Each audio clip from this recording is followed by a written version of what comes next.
The train didn't slow gracefully into Black Creek. It groaned and hissed and shuddered to a stop like something wounded, releasing a thick belch of steam that drifted low across the platform planks before dissolving into the dry October air. Evelyn Harper stepped down from the second car with a carpetbag in her left hand and a hat box balanced against her hip, and she stood for a moment on the platform looking out at the town. It wasn't what she'd imagined, but then very little in her life had been. Black Creek, Kansas sat at the edge of the open plains like something left behind by a river that had long since changed course. The main street ran straight and unpaved, flanked on either side by buildings that were mostly functional and not much else. A dry goods store, a livery, a barbershop with a crooked wooden sign, a saloon that was already doing moderate business at 3 in the afternoon. There were horses tied at posts, and a dog sleeping in the shade of a water trough, and 2 women in bonnets who stopped their conversation to look at Evelyn with the particular stillness of people who had recognized something unusual and weren't yet sure what to make of it. Evelyn set her hat box down on the platform bench and opened her coat at the collar. The air was warm for autumn, and the journey from Missouri had taken 3 days and 2 uncomfortable nights in a train car that smelled of tobacco and unwashed wool. She was tired. Her back ached from the seat. Her hat needed adjusting, and she was had been aware since street. Louis, that the hem of her traveling dress had acquired a thin line of dust along the bottom that no amount of brushing had fully removed. She pulled the folded letter from her coat pocket and read it again, though she'd read it enough times by now that she could have repeated it from memory. Seeking a capable woman of practical disposition and sound character, willing to undertake frontier life. Widower, 38, with 2 children, operating a cattle ranch north of Black Creek, Kansas. Correspond with G. Cross, care of the Black Creek Post Office. She had answered that advertisement in October, and the exchange of 3 letters over 6 weeks had led her here. She was not a romantic. She had not come expecting love or tenderness or anything resembling a courtship. She had come because she was 34 years old, had spent the last 9 years as a seamstress in Jefferson City, and had watched the years accumulate without anything much changing except the gray that was threading quietly into her dark hair. She had come because a practical arrangement seemed to her at this stage more honest than waiting for something that might never arrive. She folded the letter back into her pocket and picked up her bags. The post office was easy enough to find. It shared a building with the telegraph office 2 blocks down the main street, and the man behind the counter directed her, without much warmth, to the general store, where he said the ranchers usually collected their messages. At the general store, a woman named Mrs. Aldridge confirmed that yes, she knew the Cross Ranch, and that Gideon Cross came into town most Saturdays, but that she had no idea whether he was expected today. She said it in the flat, informative way of a person giving directions to a stranger, with no particular interest in what came next. Evelyn thanked her and went outside and stood on the boardwalk with her carpetbag at her feet. She was working out whether to find somewhere to sit and wait or to make inquiries at the saloon, which she immediately dismissed, when she heard her name. "Miss Harper?" She turned. The man standing at the near corner of the general store was not what she'd expected, though she wasn't entirely sure what she had expected. He was tall, with weathered skin the color of old saddle leather, and he wore his hat pushed back on his head in a way that suggested he'd forgotten it was there. His coat was clean but not new. He was watching her with an expression that was difficult to read, something between assessment and uncertainty. "Yes," she said. "Are you Mr. Cross?" "I am." He came closer and stopped at a distance that was polite without being warm. He looked at her, not rudely, not with the leering appraisal of some men, but with a directness that was almost clinical. Taking stock was the phrase that came to her. He was taking stock of her. "I got your last letter Thursday," he said. "I wasn't sure you'd actually come." "I said I would." People say a lot of things. He glanced at her bags, then back at her face. "How long have you been in town?" "About 40 minutes." He nodded slowly. The silence stretched. She had the uncomfortable sense that whatever deliberation he was conducting had not yet resolved itself, and that she was standing in the middle of it without any say in the outcome. "She was right, Miss Harper," he said finally, and the shift in his voice was subtle, but she caught it, something that had been considering closing off. "I've been thinking, since I wrote last." He turned his hat in his hands, a gesture that seemed habitual rather than nervous. The thing is, I put that advertisement out in July. And since then, things are different now than they were. The situation has changed somewhat. She looked at him steadily. In what way? I've been managing. He said it like a man convincing himself. The kids they're adjusting. And I've got a neighbor woman who comes twice a week to help with cooking. I don't know that I need. He stopped. I don't know that bringing a stranger into the house is the right thing. For the children. Evelyn said nothing for a moment. The dog by the water trough had woken up and was ambling across the street with no particular purpose. Are you withdrawing the offer? She asked. I think so. He said it carefully, like a man expecting an argument. I'm sorry you came all this way. I'll cover your return fare. It's the least I can do. She nodded once. She did not argue, because she had learned a long time ago that arguing with a decision already made was mostly just exhausting. She said thank you, and she meant neither gratitude nor its opposite, and she picked up her carpet bag and walked back toward the general store because it was the nearest building and she needed a moment to think. Inside, Mrs. Aldridge looked up from behind the counter. Something in Evelyn's expression must have communicated the situation because the older woman's face did a brief, involuntary thing. A flash of something that was not quite sympathy, not quite curiosity, but somewhere between the two. Didn't work out? She said. It did not. Mrs. Aldridge folded her hands on the counter. He's been hard to pin down since Martha died. I'll say that much. Wouldn't read too much into it. Evelyn set her carpet bag down and worked out her situation with the same systematic focus she applied to most problems. She had $31 and some cents in her purse. Her return ticket to Jefferson City would cost her roughly $12, which she did not yet have because Gideon Cross had offered to cover it, and she had not yet collected it. Her hatbox was still on the bench at the train platform. She needed to decide in the next few minutes whether to go back and accept the return fare or the bell above the door rang. She turned, expecting it to be Gideon Cross, but it was not. It was a different man, shorter, heavy-set, with a red face and a manner that announced itself before he finished crossing the threshold. Mrs. Aldridge, he said, then stopped when he saw Evelyn. He looked her over in a way that was frankly rude. Who's this? A traveler, Mrs. Aldridge said with a flatness that seemed designed to discourage further inquiry. It did not discourage further inquiry. You're not the woman who answered the Cross advertisement? He said to Evelyn with a kind of aggressive certainty, as if he already knew and was merely confirming. I did answer it, yes, Evelyn said. He made a sound that was almost a laugh. Well, you're not what he described. He didn't describe me, she said. We corresponded in writing. Sure. He studied her with a satisfied expression, the way some men look when they've found something to be superior about and intend to make the most of it. I'm Tom Farley. I ranch south of town. I put out a similar advertisement last spring. Didn't take. He glanced at her left hand, bare of any ring, then at her face. I can see why Cross passed. Evelyn looked at him for a moment. I don't believe I asked for your assessment, Mr. Farley. No, he agreed pleasantly, but I gave it free of charge. He bought his tobacco and left. She stood where she was and breathed through her nose. That was the first. She went back outside with her carpet bag and walked to the platform to collect her hatbox. And on the way back down the main street, she passed a man sitting on a barrel outside the barber shop who looked at her with frank curiosity and said, without much preamble, You the woman Cross sent away? News traveled fast in small towns. She'd known this. She'd grown up in a small town. I arrived today, yes, she said. Where you headed now? I'm working that out. He stood up. He was younger than she'd initially assessed, mid-30s perhaps, with a decent face and hands that had known work. I'm Walt Briggs, he said. I've got a farm about 6 miles east. No kids, just me and a hired man. He said it with the directness of someone who had been thinking for a while about saying it and had decided this was as good a moment as any. I heard about the Cross situation.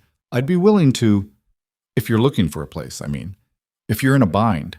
She looked at him carefully. She recognized the offer for what it was. A mix of opportunism and genuine awkwardness. A man who had been lonely long enough to act on impulse. She was not opposed to the offer on principle, but there was something in the way he looked at her, a calculating quality beneath the directness, that made her slow. "What would you be expecting?" she asked plainly. "A wife," he said. "Someone who could manage the house, cook, maybe help with records when harvest comes. And beyond the house?" He blinked. "I'm sorry?" "In terms of what would the arrangement look like? What share of decision-making would be mine? What would happen to my wages from my previous work?" She kept her voice level and genuinely curious, because she was. Walt Briggs's expression shifted, not unkindly exactly, but with a recalibration, like a man who had thought the negotiation would go one way and was adjusting to the discovery that it was going another. "I hadn't thought that far," he admitted. "I see." She let the silence do its work for a moment. "Thank you, Mr. Briggs. I'll keep your offer in mind." She walked on. He didn't call after her. That was the second. She found a bench on the shaded side of the street and sat down and put her hat box beside her and her carpet bag at her feet, and looked at the main street of Black Creek with the particular clarity that comes when a person has run out of immediate options and must simply think. $31 and some cents, 12 for the return fare, 19 left, give or take. A room at the boarding house, if there was one, would cost her perhaps $2 a week. She could find seamstress work in any town, but it took time to establish clients, and it was slow money, and she was tired of slow money in cold rooms. She was tired of managing, just managing, which was all she'd done since she was 25, and her mother died and her father followed the next winter, and the house had to be sold to pay what was owed. She was not angry, exactly. She had been angry at various points, but sustained anger was expensive, and she'd learned to spend her energy elsewhere. She was calculating. The shadow fell across her without warning. "Miss Harper," she looked up. This was the third man of the afternoon, though she didn't know that yet. He was older than the others, perhaps 50, with a good suit that suggested money and the particular kind of authority that money tends to buy in frontier towns. He had a large silver watch chain and a neat mustache and eyes that were small and blue and missed very little. "I'm Harvey Doone," he said. "I own the Doone Cattle Company, north and west of here." He said it the way some men name their horses, with genuine fondness. "I know who you are. Everybody does by now." He smiled slightly. "Small town." "So I've noticed," she said. He sat down beside her on the bench, uninvited, but with the ease of a man who is rarely uninvited. "I'll be direct," he said.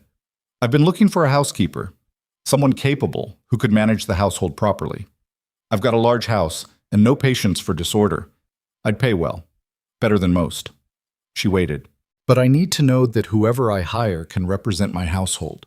When I have business associates through, when I'm entertaining, presentation matters." He let the words settle for a moment. "And I have to be honest with you. I'm looking for someone who... The women I've had before were perhaps better suited to the role. In terms of..." He gestured vaguely, the kind of gesture that meant appearance and expected to be understood. "You're telling me I don't look the part," she said. "I'm being honest." "You are," she agreed, though honesty and kindness aren't always the same thing.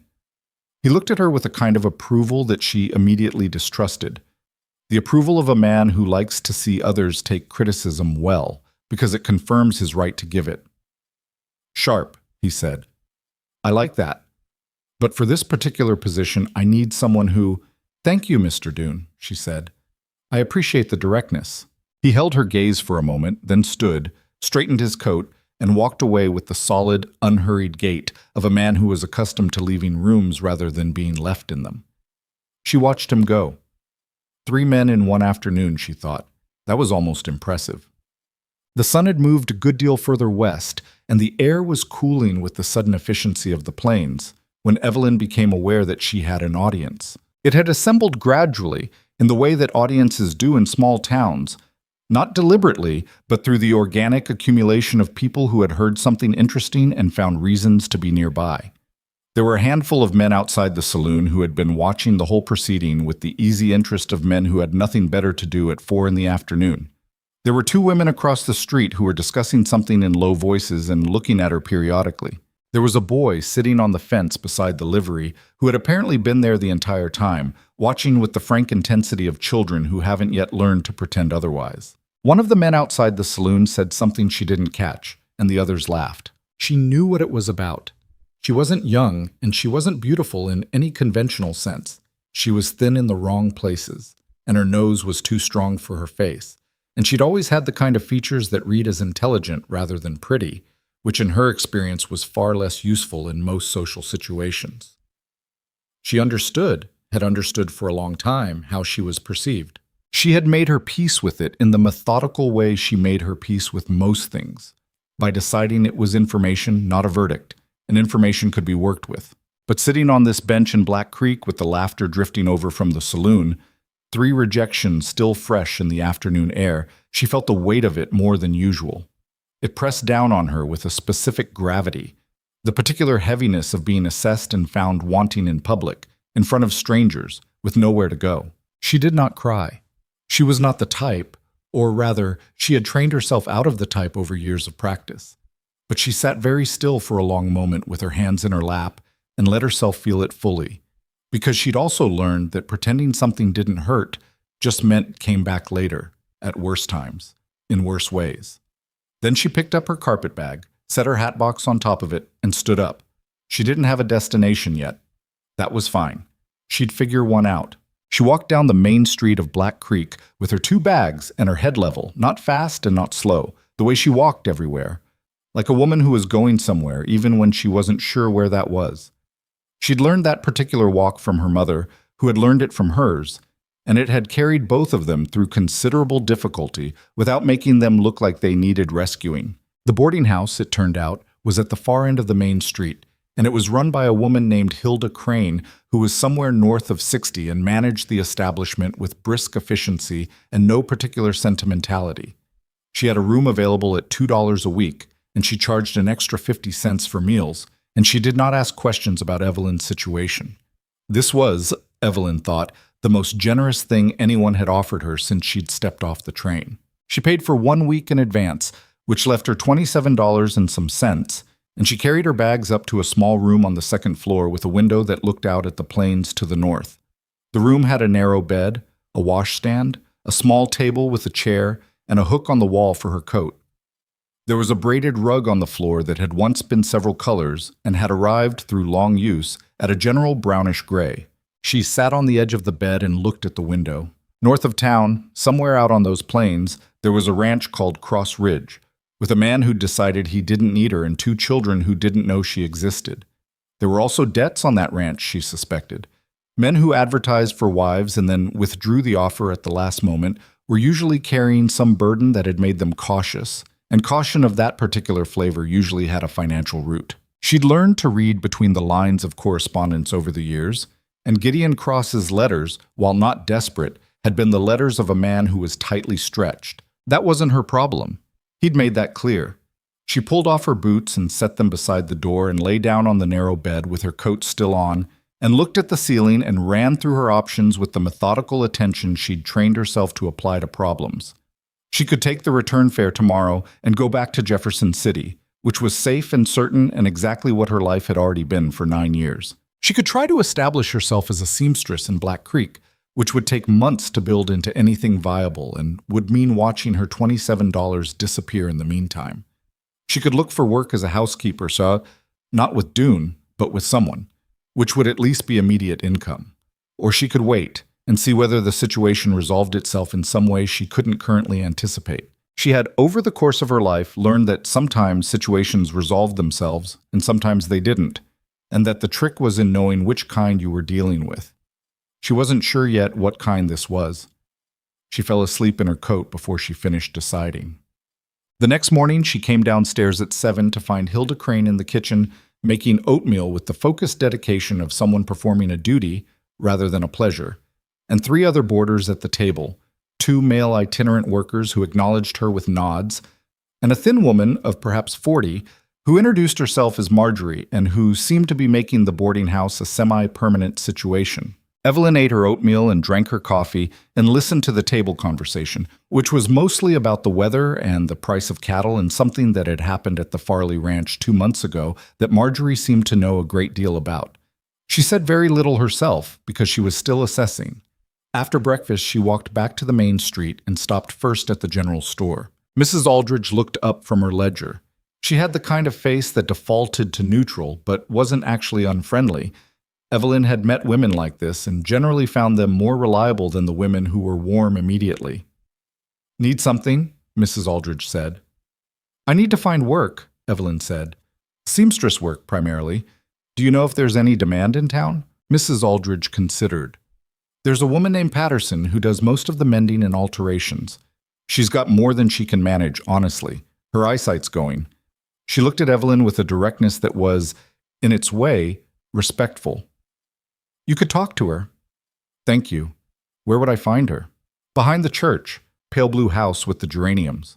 She found the pale blue house, and she found Mrs. Patterson, who was indeed a woman whose eyesight was going.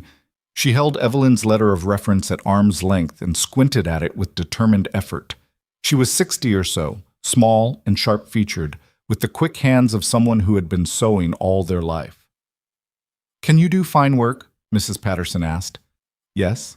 "What about pattern drafting? I've got 3 women who need dresses made from scratch, and I've been putting them off for 2 months." "I can draft patterns." Mrs. Patterson held her gaze for a moment, then made a sound that was about as close to satisfied as she apparently got. "Come back this afternoon and I'll show you what needs doing. I can't pay much." "We'll discuss it," Evelyn said. She came back at 2 and spent 3 hours in Mrs. Patterson's front room with pins and measuring tape and a bolt of calico that needed to become a dress for the mayor's wife by Friday. By the time she left, they had agreed on a rate that was modest but better than nothing, and Mrs. Patterson had told her without much ceremony that she was competent. It was the most genuinely positive thing anyone had said to her in 2 days, and Evelyn felt it settle into her with a warmth that was slightly embarrassing in its intensity. She was competent. She had always been competent, but sometimes it needed someone else to say it. She walked back to the boarding house through the cooling afternoon and stopped at the edge of the main street and looked north, out past the end of town to where the plains stretched flat and enormous and golden in the late light. Somewhere out there was Cross Ridge Ranch, and a man she had agreed to marry and then been unmade from marrying in the space of a single afternoon conversation. She stood there for a while, not planning anything, not deciding anything, just looking. Gideon Cross came into town on Saturday morning, as Mrs. Aldridge had said he usually did. Evelyn didn't plan to encounter him. She was at Mrs. Patterson's by 8 and didn't finish until past noon, and she walked back to the boarding house by the alley behind the main street. So it was almost accidental that she passed the hardware store at the exact moment he was coming out of it, with a coil of fence wire slung over one shoulder and a boy trailing behind him. She recognized him from the hat. The hat pushed back, still slightly forgotten looking. He stopped when he saw her. The boy.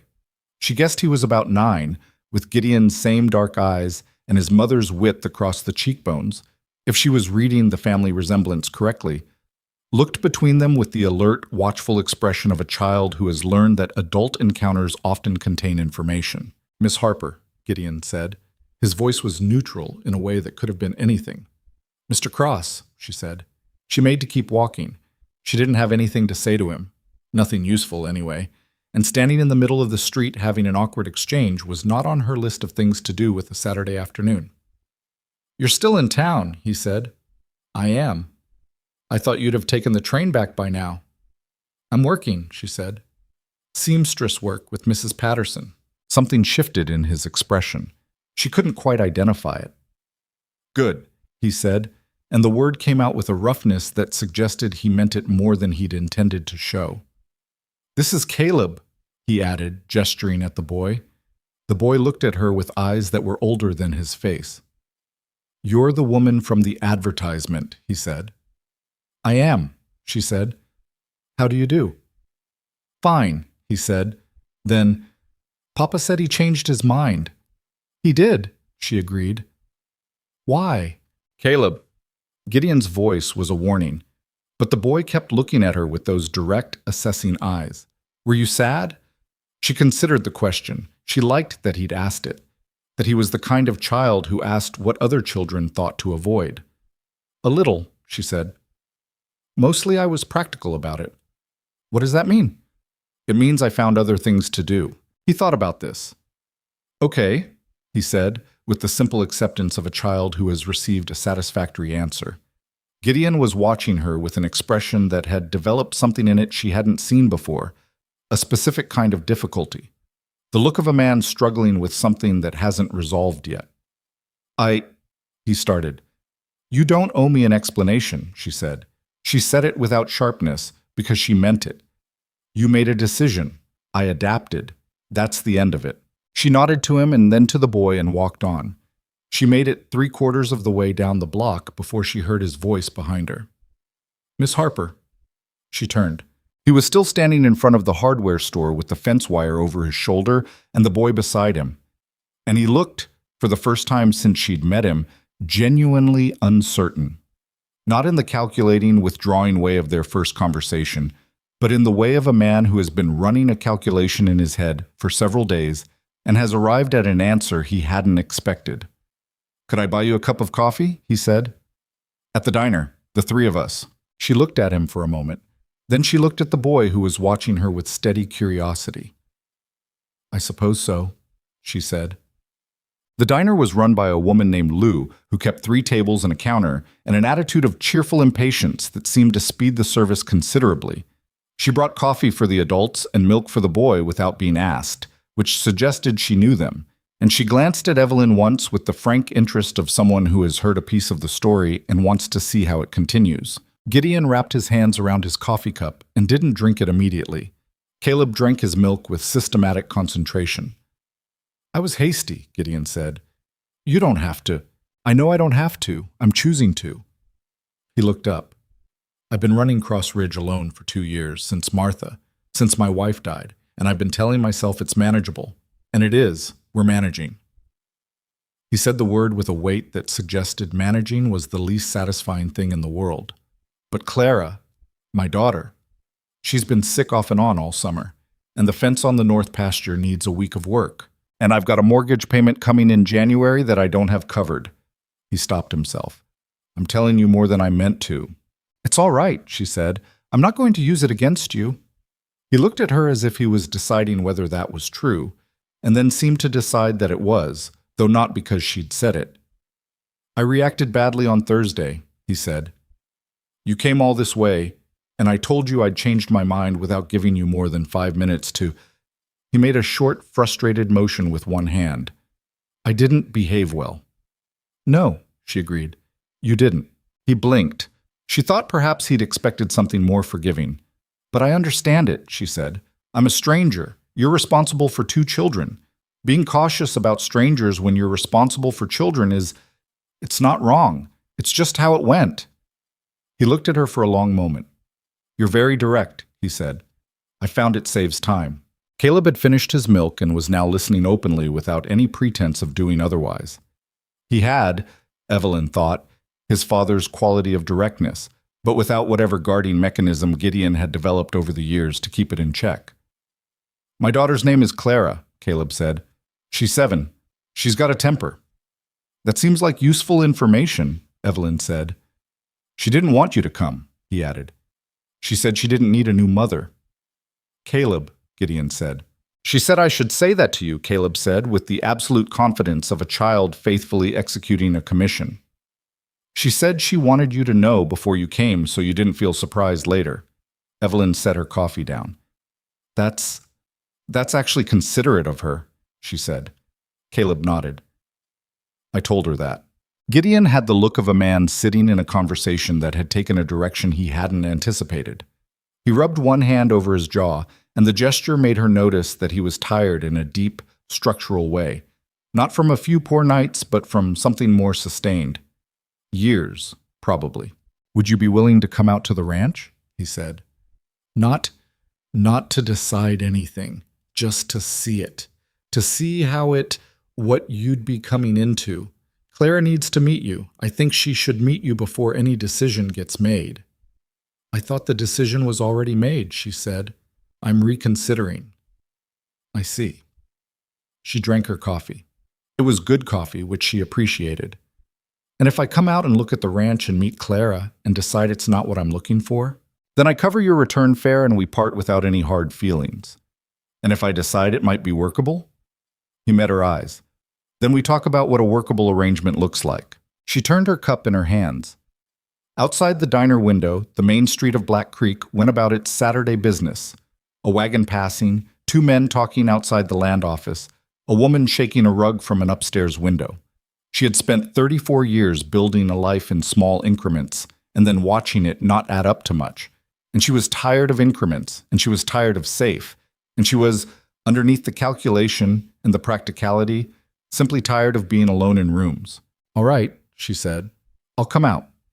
Caleb drank the last of his milk and set the glass down with a sense of completion. "Good," he said. "I'll tell Clara." "What?"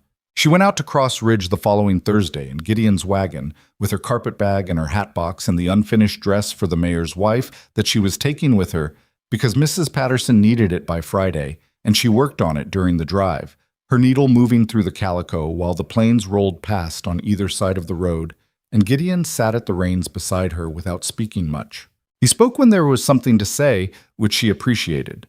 A lot of men filled silence with their own voices and called it conversation. "Clara's going to be she might be difficult," he said, about 2 miles out of town. "I'll manage." "She doesn't trust easily." "That's understandable." "She's been through a lot." "I know." She kept her needle moving. "So have most people." He glanced at her sideways. "You're not going to tell me it's fine and you're sure she'll warm up?" "I don't know if she'll warm up," Evelyn said. "She might not. I'm not going to promise you something I can't guarantee." He looked at the road again.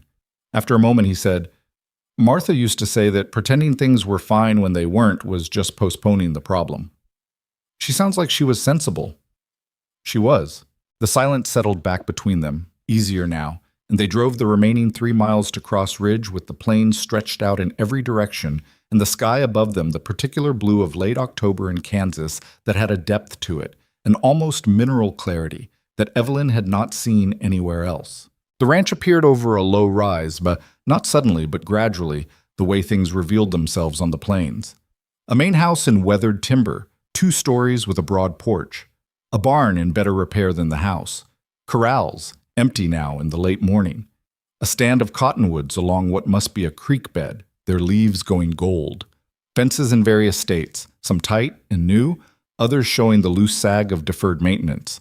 A year or more of deferred maintenance, she would have said. On the porch, in a straight-back chair that was too big for her, sat Clara Cross. She was 7 years old, and she looked like an argument. Small and sharp-featured and dark-eyed, she watched the approaching wagon with an expression of prepared resistance that Evelyn recognized as the expression of someone who has already decided how this is going to go and is waiting for events to confirm the decision. Gideon stopped the wagon at the porch and got down and turned to help Evelyn.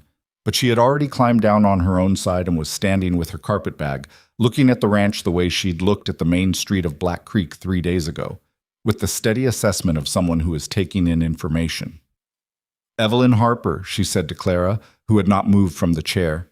"How do you do?" "You can't have my mother's room," Clara said. "Clara," Gideon said. "I'm just telling her," Clara said. "I didn't ask for your mother's room," Evelyn said. "I don't know yet which rooms there are. Can I have a look at the house?" Clara blinked. The prepared resistance recalibrated slightly. She'd expected argument or reassurance or possibly discomfort and had received instead a simple practical request. "I suppose," she said. Evelyn went up the porch steps and through the door that Clara held open, not warmly, but not without a kind of grudging curiosity, and she stood in the main room of Cross Ridge Ranch and looked at what a life in progress looked like. What a man and 2 children and 2 years of grief and work and managed difficulty looked like when they lived inside 4 walls together. It looked like a place that had been held together by will rather than ease, a place with things still to be done, and space for a person who knew how to do things, a place that was not perfect or easy or anywhere close to what she might have imagined if she'd been the imagining type. It looked, she thought, like somewhere she might actually be useful. She set her carpet bag down and took off her hat, and behind her the door swung shut against the October wind, and the ranch settled around her like a question not quite finished being asked. The inside of Cross Ridge Ranch was the kind of place that told you everything about the people living in it, if you knew how to look. Evelyn knew how to look. The main room ran the length of the front of the house, a long table with mismatched chairs, a stone fireplace with ash still in it from the night before, shelves of practical things arranged without particular order. a coffee pot on the iron stove, boots by the door, 3 pairs in descending size, a hat on a hook that probably had not moved since a woman's hands last put it there. The air smelled of wood smoke and something underneath it, a faint, particular staleness that came when a house had been maintained but not truly managed for a long time. The difference between a place being kept alive and a place being lived in. She did not say any of this. She walked through the room slowly, looking at what needed doing and what had been done and what had been let go. And she did not offer opinions because she had not been asked for them. Clara followed 2 steps behind her, a silent, watchful presence that Evelyn was careful not to acknowledge too directly. Direct acknowledgement of a suspicious child, in her experience, tended to produce the same result as looking too quickly at a feral cat, an immediate retreat that took longer to recover from than if you'd left the thing alone in the first place. "The kitchen's through there," Clara said when Evelyn paused at a doorway. "Thank you." The kitchen was better than the main room, which told her Gideon was prioritizing the practical over the presentable, which was both sensible and not something she'd criticize. The floor needed scrubbing, the shelves needed organizing. The window above the wash basin had a crack in the lower pane that had been patched with a strip of oilcloth. She looked at all of it and said nothing. "My mother's bedroom is the one at the top of the stairs," Clara said. She said it not as a warning this time, but as information. The same steady delivery of facts that Caleb had offered in the diner, though with a different texture. Caleb's facts had come from openness. Clara's came from somewhere more defended. "I heard you," Evelyn said. "I told you I'm not asking for your mother's room. You might change your mind later. People do. Where would you put me if you were deciding?" Clara seemed slightly surprised by the question. She thought about it with her arms crossed, standing in the kitchen doorway. "The room at the end of the hall," she said finally. "It's the smallest, but it has 2 windows." "That sounds fine." "It's dusty." "Dust cleans." Clara looked at her for a moment. The resistance was still there, but it had acquired a small, uncertain edge. "You're not what I thought," she said. "What did you think? Someone softer." She said it with a slight frown, as if softness was something she'd been preparing to manage and its absence was unexpected. The kind of person who says everything is going to be wonderful. "Nothing is wonderful automatically," Evelyn said. "Things get better or they don't, depending on whether people work at them." Clara stared at her. Then she uncrossed her arms, shifted her weight, and walked back toward the main room without another word. Evelyn followed and found Gideon at the table with his hat off, looking at a piece of paper he'd pulled from a drawer. He looked up when she came in. "I've been thinking," he said. "About?" He put the paper down, face up. She could see columns of figures without being able to read the amounts from across the room. "About being honest with you, before anything gets decided." He pulled out the chair across from his and nodded at it. Not quite an invitation and not quite a command. She sat. He turned the paper toward her. It was a ledger page, handwritten, with expenses on one side and income on the other, and even at a glance the imbalance was clear. She looked at it carefully and did not pretend she wasn't looking. "Cattle prices dropped last spring," he said. "I'd borrowed against an expected price and the market went the other way. I've got a mortgage payment in January." He tapped a figure at the bottom. "That one. And I've got enough in the bank to cover about half of it." She looked at the figure. It was not small. "The ranch itself is worth more than the debt," he said. I'm not about to lose it. But the margins are tight enough that one bad winter or one more drop in cattle prices, or if one of the children gets seriously sick and I have to pay a doctor." He stopped. "I'm not telling you this to make you feel sorry for me." "I don't feel sorry for you," she said. He blinked. "I feel like you're giving me information I need in order to make a decision," she said. "That's appropriate. I appreciate it." She looked at the ledger again. "What's your north pasture producing right now?" He seemed slightly thrown by the question's directness. "Grass is thin up there. I've been meaning to rotate the herd, but the fence needs repair first, and I haven't had time to—" "Who does your fence work?"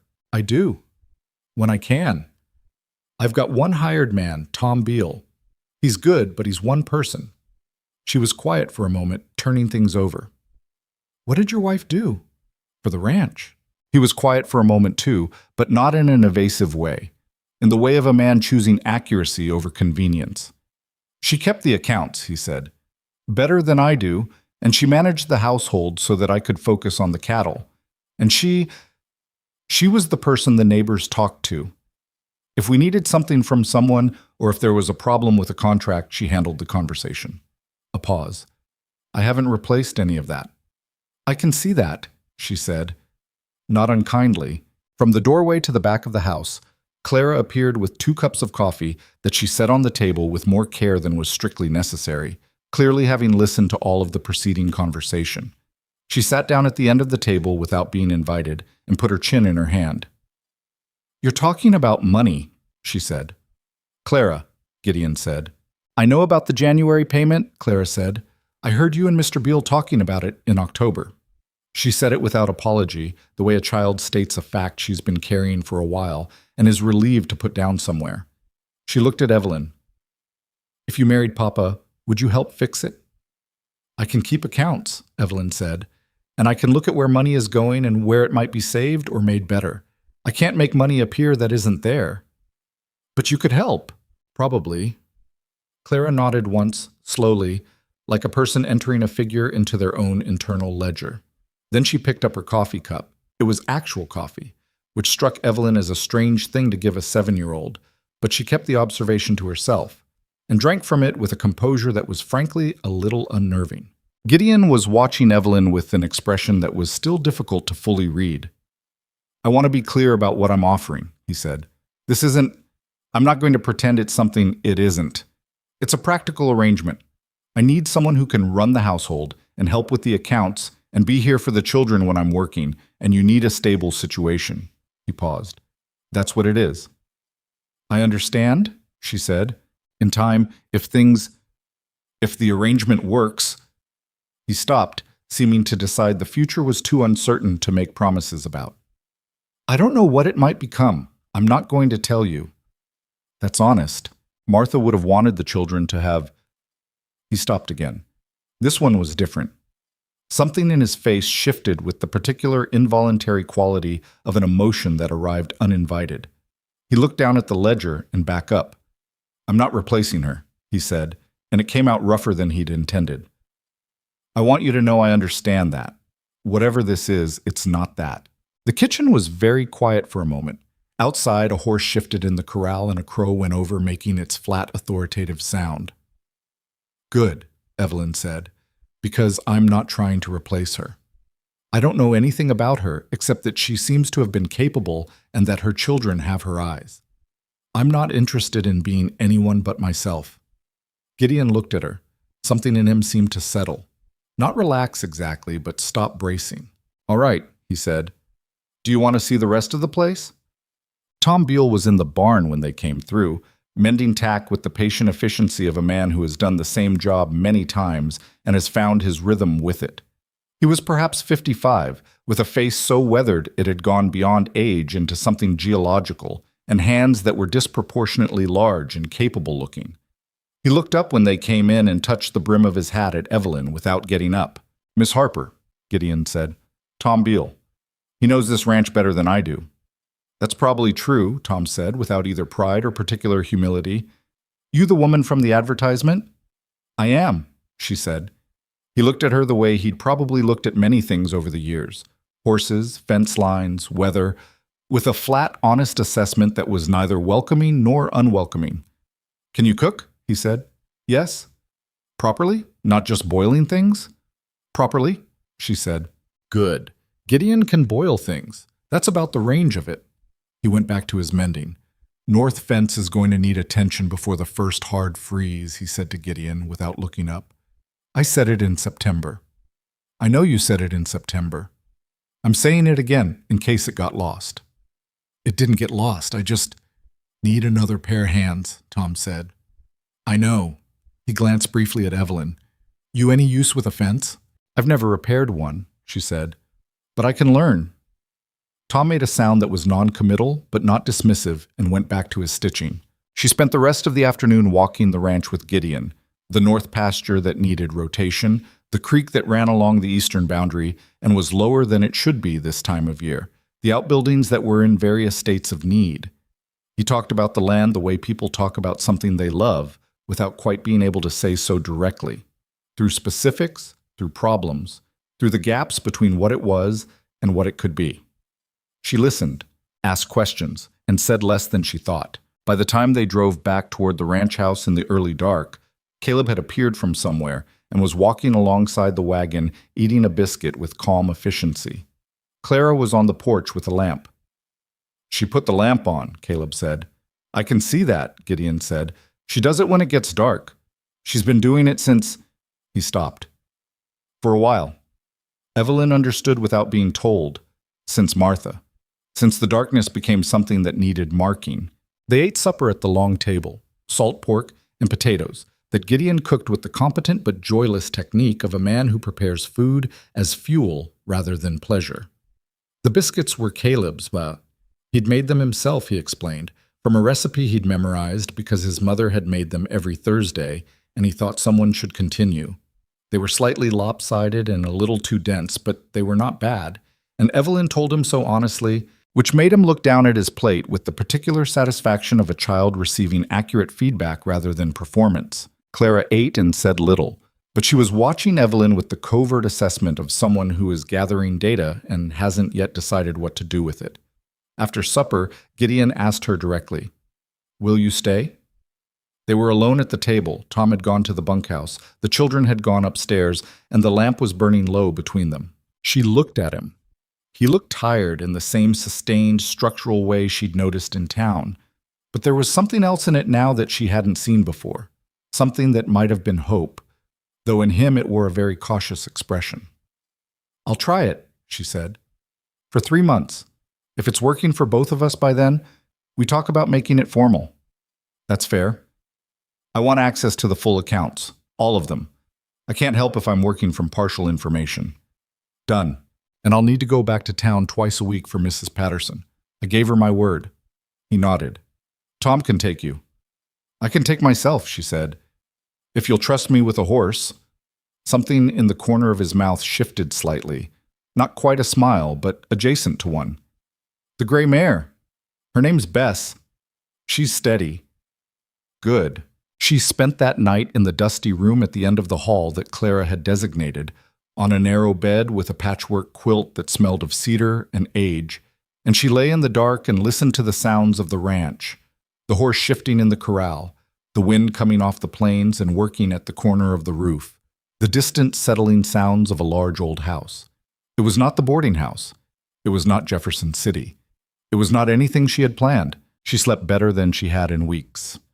The first 2 weeks were, in the simplest terms, an education in how much had been let go. She didn't approach it as a criticism. She approached it the way she approached the ledger, as information. The pantry shelves had gaps where staples should have been, not from poverty, but from no one keeping track of what was running low. The household accounts, which Gideon kept in a second ledger he pulled out from under a stack of ranch records, were maintained well enough in terms of entries but had no organization, no sense of patterns, of what was being spent where, of where things could be tightened. She worked on it quietly and without announcement. She started with the pantry because that was immediate and concrete and showed results fast, which was useful for morale.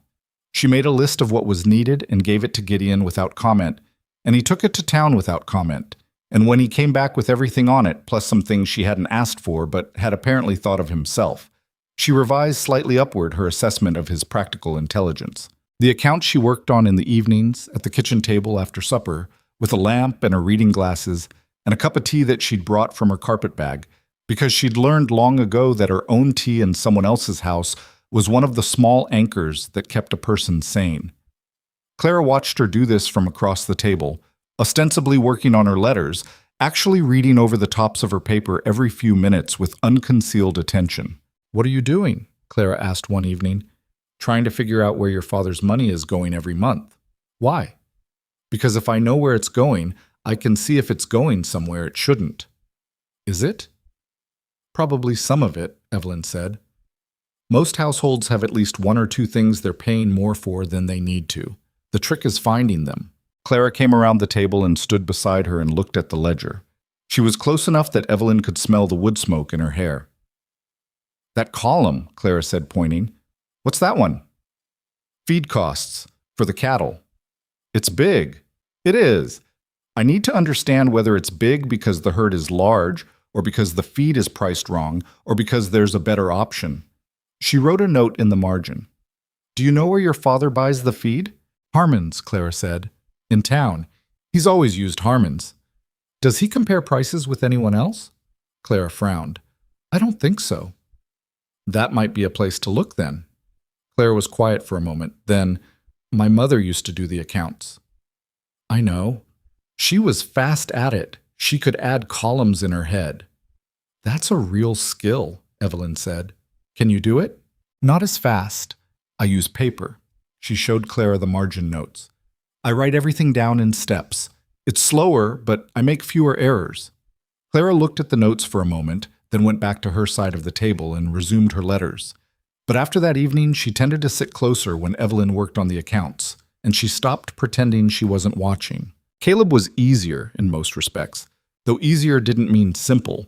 He helped without being asked, which was both useful and occasionally inconvenient because he helped with everything, regardless of whether his involvement was wanted or appropriate. He appeared at her elbow while she was patching the kitchen window with proper glass that she'd bought from the hardware store, and handed her tools she didn't need with the steady helpfulness of a child who has decided to be useful and is committed to it. You don't have to help, she said. I know, he said. I want to. All right. My mother said that you could tell what someone was worth by whether they helped without being asked. She kept her attention on the window frame. She sounds like she was right. She usually was. He handed her the putty knife before she reached for it. Are you going to marry Papa? I don't know yet, she said. We're seeing if the arrangement works. I think it will, he said. Why? He thought about it seriously, the way he thought about most things. Because you're not pretending, he said. The women Papa's neighbors suggested last summer, they came out twice. They were both nice, but they kept saying everything was fine when it wasn't, and that the ranch was lovely when you could tell they didn't really think so. He handed her a rag. You don't do that. No, she agreed. I don't. Clara thinks you're hiding something, he said. Clara's cautious, she said. That's not a flaw. It's sensible. She cried last week, he said, about Mama. She doesn't want you to know that. Evelyn kept working. Thank you for telling me, she said. I won't mention it to her. I know, he said simply. The neighbors were another matter. The first was a woman named Ruth Holt, who ranched 3 miles east with her husband Boyd, and who appeared at the Cross Ridge Gate on Evelyn's 5th day there with a covered dish and the brisk efficiency of someone performing a social obligation they'd assigned themselves. She was 50-ish, broad-shouldered, with a face that had been handsome once, and had not exactly stopped being handsome, but had been thoroughly weathered by the practical concerns of frontier life. She looked at Evelyn the way Evelyn had been looked at most of her life, with the thorough, quickly concealed assessment of a woman calculating where another woman stands in the social landscape of a small community. Evelyn was used to it and did not take it personally. You're the one from the advertisement, Ruth said, accepting the coffee Evelyn offered and sitting at the kitchen table with the ease of someone who had sat there many times before. I am, Evelyn said. Heard you've been cleaning the place out. Organizing, Evelyn said. It was already clean enough. Ruth looked around the kitchen with an expression that managed to be both neutral and communicative. Martha kept it differently, she said. I imagine she had her own way, Evelyn said. I have mine. Ruth drank her coffee. She wasn't being hostile exactly. She was doing something more complicated than hostility, something that contained genuine wariness and a kind of loyalty to the person who used to occupy this space, which Evelyn respected even while finding it slightly exhausting. Gideon's had a hard 2 years, Ruth said. I can see that, Evelyn said. The children need stability. They do. Clara especially. She took it hard. Ruth set her cup down. I just want to say that plainly. She took it very hard, and if you're not going to stay, it would be better to know that now than later. Evelyn looked at her steadily. I said 3 months to see if the arrangement works. I meant it. I'm not here because I had nowhere better to be. Ruth held her gaze for a moment, then picked up her cup again. Good, she said, with a flatness that might have been acceptance or might have been something reserved for later. That's good. She stayed an hour and talked about the territory. The fever that had gone through some of the southern ranches in August, the drop in cattle prices, a dispute over water rights between two ranchers to the north that had apparently been simmering for 3 years. She talked about these things with the engaged authority of someone who paid close attention to her world, and Evelyn listened, because it was useful information and because she'd found that people who talked freely when they felt listened to often told you more than they intended to. As Ruth was putting on her coat to leave, she paused in the doorway and looked back at Evelyn with something that was slightly different from what her face had been doing before. Less assessment, more plain honesty. "I'll tell you something," she said. "The men in town who passed you over, I heard about it. Everybody did. Tom Farley's a fool, and Harvey Doone cares more about his silverware than his household. And Walt Briggs is so cautious he'll wait himself into a lonely old age." She pulled her gloves on. "I just thought you should know someone said it." She left before Evelyn could decide what to say. The accounts came together slowly, the way things do when you're working from partial records, and a backlog of months in which things were logged inconsistently. But they came together, and what emerged was not as bad as the first page had suggested, and not as good as it needed to be. The mortgage payment in January was the immediate problem. The chronic problem, she was starting to see, was Gideon's approach to suppliers. He'd been dealing with the same people in the same ways for years, which was loyal and entirely practical when times were easy and steadily expensive when margins were tight. The feed was one thing, the supply contracts for winter cattle care were another. She identified 3 areas where she thought money could be recovered simply by having a different conversation with people who'd grown accustomed to not having their terms questioned. She brought it to Gideon on a Thursday evening, 11 days after she'd arrived. He sat across from her at the kitchen table and looked at what she'd laid out, and for a long time he didn't say anything, which she was coming to recognize as his response to receiving significant information. He went quiet and turned it over and didn't speak until he'd finished. "The feed difference alone covers a quarter of the payment," she said. "Harmons won't like it," he said. "We've been dealing with them for 8 years. They'll like it less to lose your business entirely. I'm not suggesting you move the account. I'm suggesting you go in and have a specific conversation about price." "I'm not—" He stopped.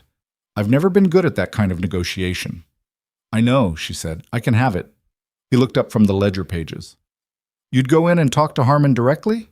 "I've been managing supplier relationships for Mrs. Patterson," she said. "She's too gentle to get what she needs. I'm not." She held his gaze. "It's not complicated, Gideon. It's just conversation. But it needs to be the right conversation." He was quiet for another moment, then, "You've been here 11 days. "I know." "And you've—" He made a short motion at the organized ledger, the notes, the 3 careful columns she'd prepared. "You did all this in 11 days. I had evenings." He looked at her with an expression she hadn't seen from him before. Not quite gratitude, because gratitude in a man like Gideon Cross would need to travel a considerable distance before it reached his face, but something that was working its way in that direction.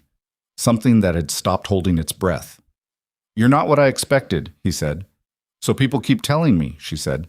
Outside the kitchen window, the plains were dark and wide and cold, and the lamp between them threw a circle of warmth on the table, and the ledger and their 2 pairs of hands resting on either side of it, his rough and deliberate, hers narrow and ink-stained at the right forefinger, and the ranch settled around them in its old, effortful way, holding itself together by will and work and whatever stubborn force keeps things from coming apart when everything is pressing against them. It was not romance.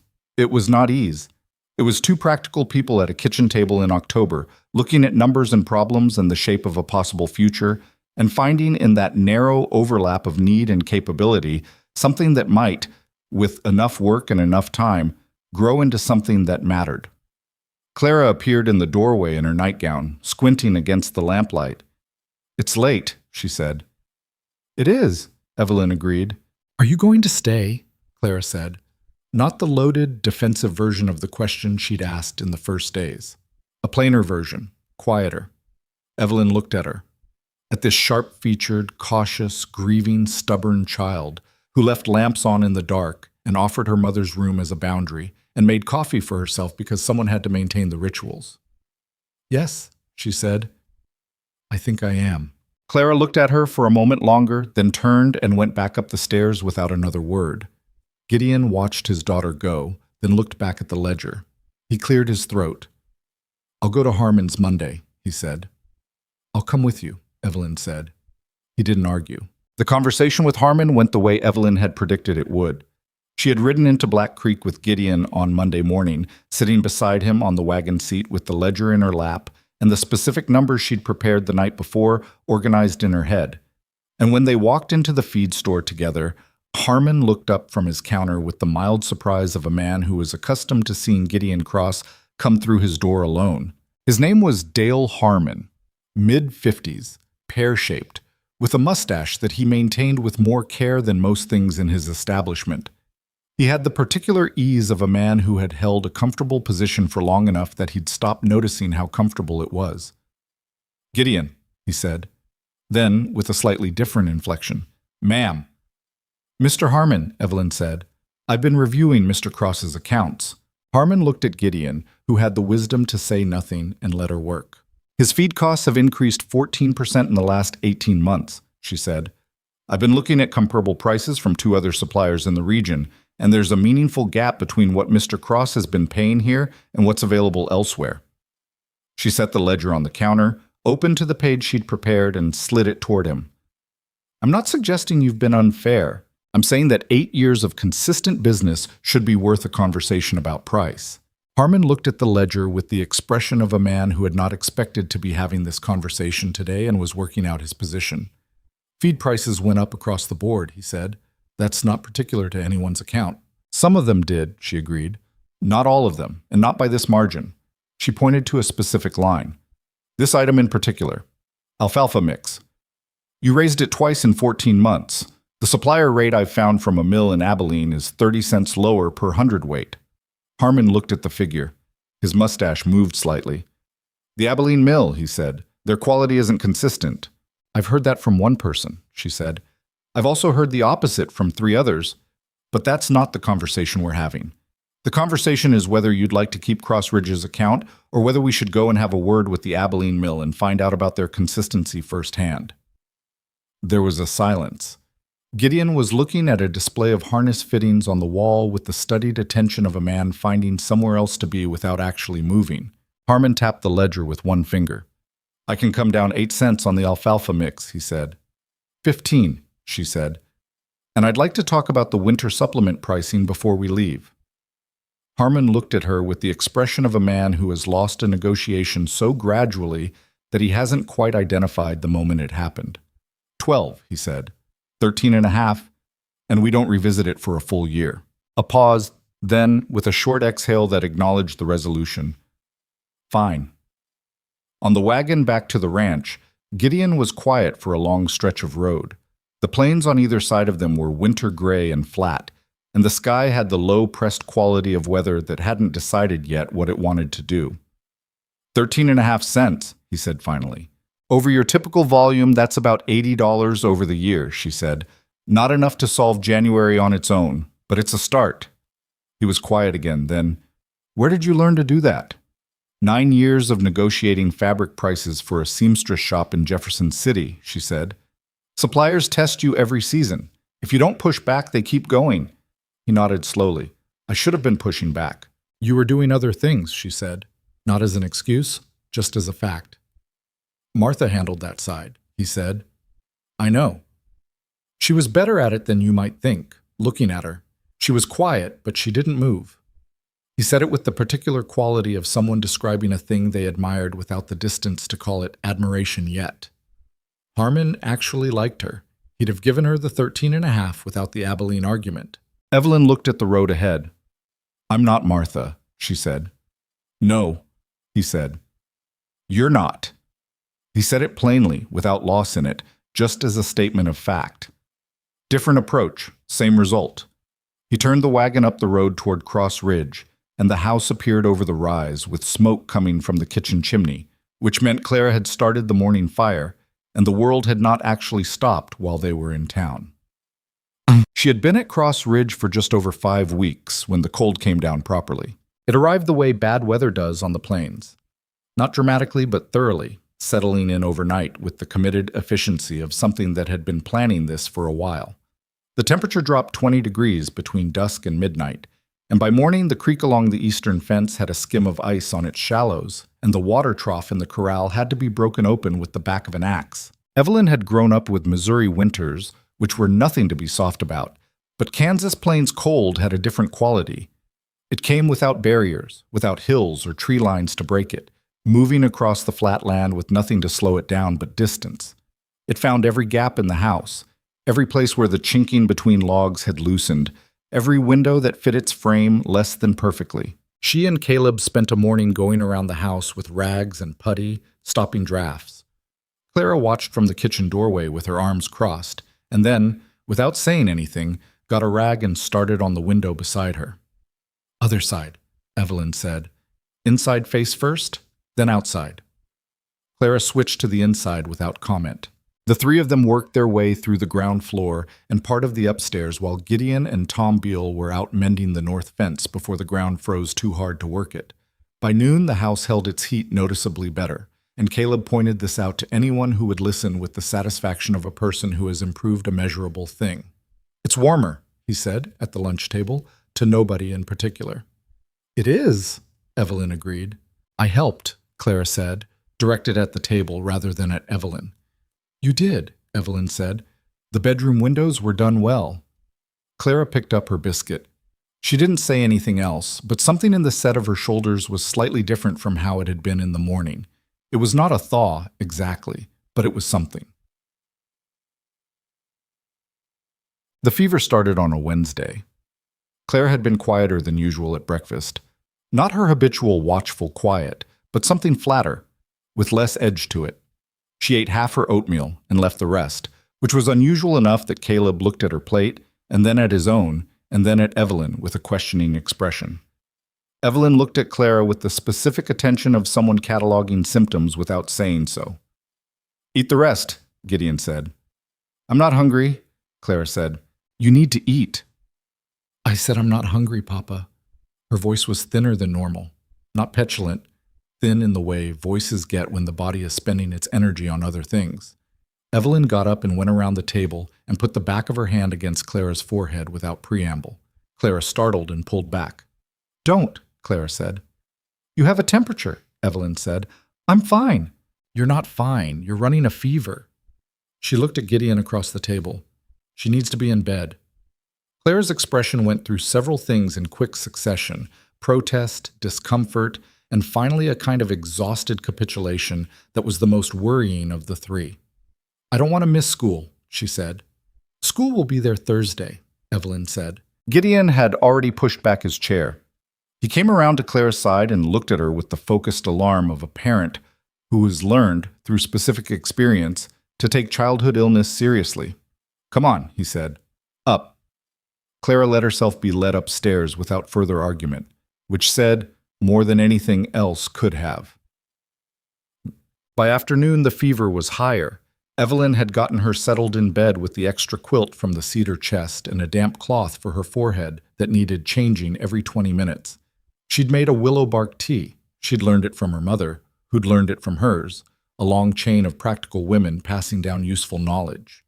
And gotten Clara to drink most of it, though not without complaint about the taste. "It's terrible," Clara said. "It's helping." "You don't know that."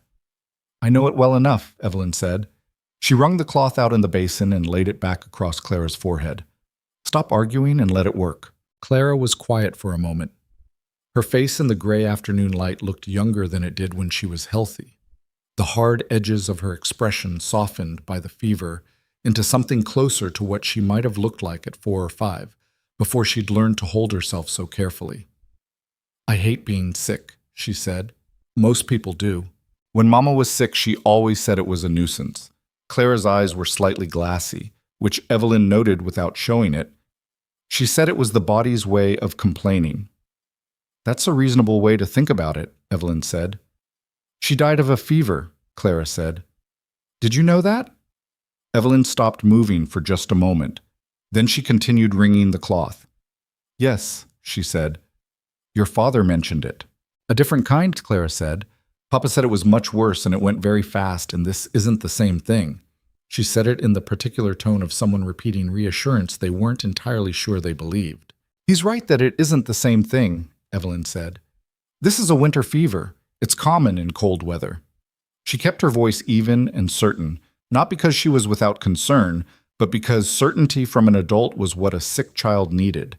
And she had enough experience with worry to know the difference between the kind you showed and the kind you worked with.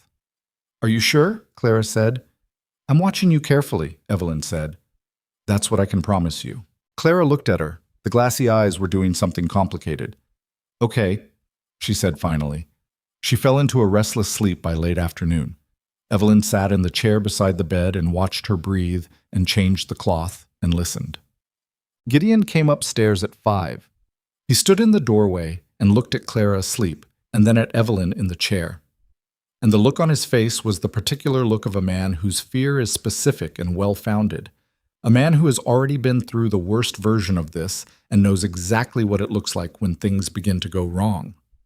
How high? He said quietly. High enough? Evelyn said.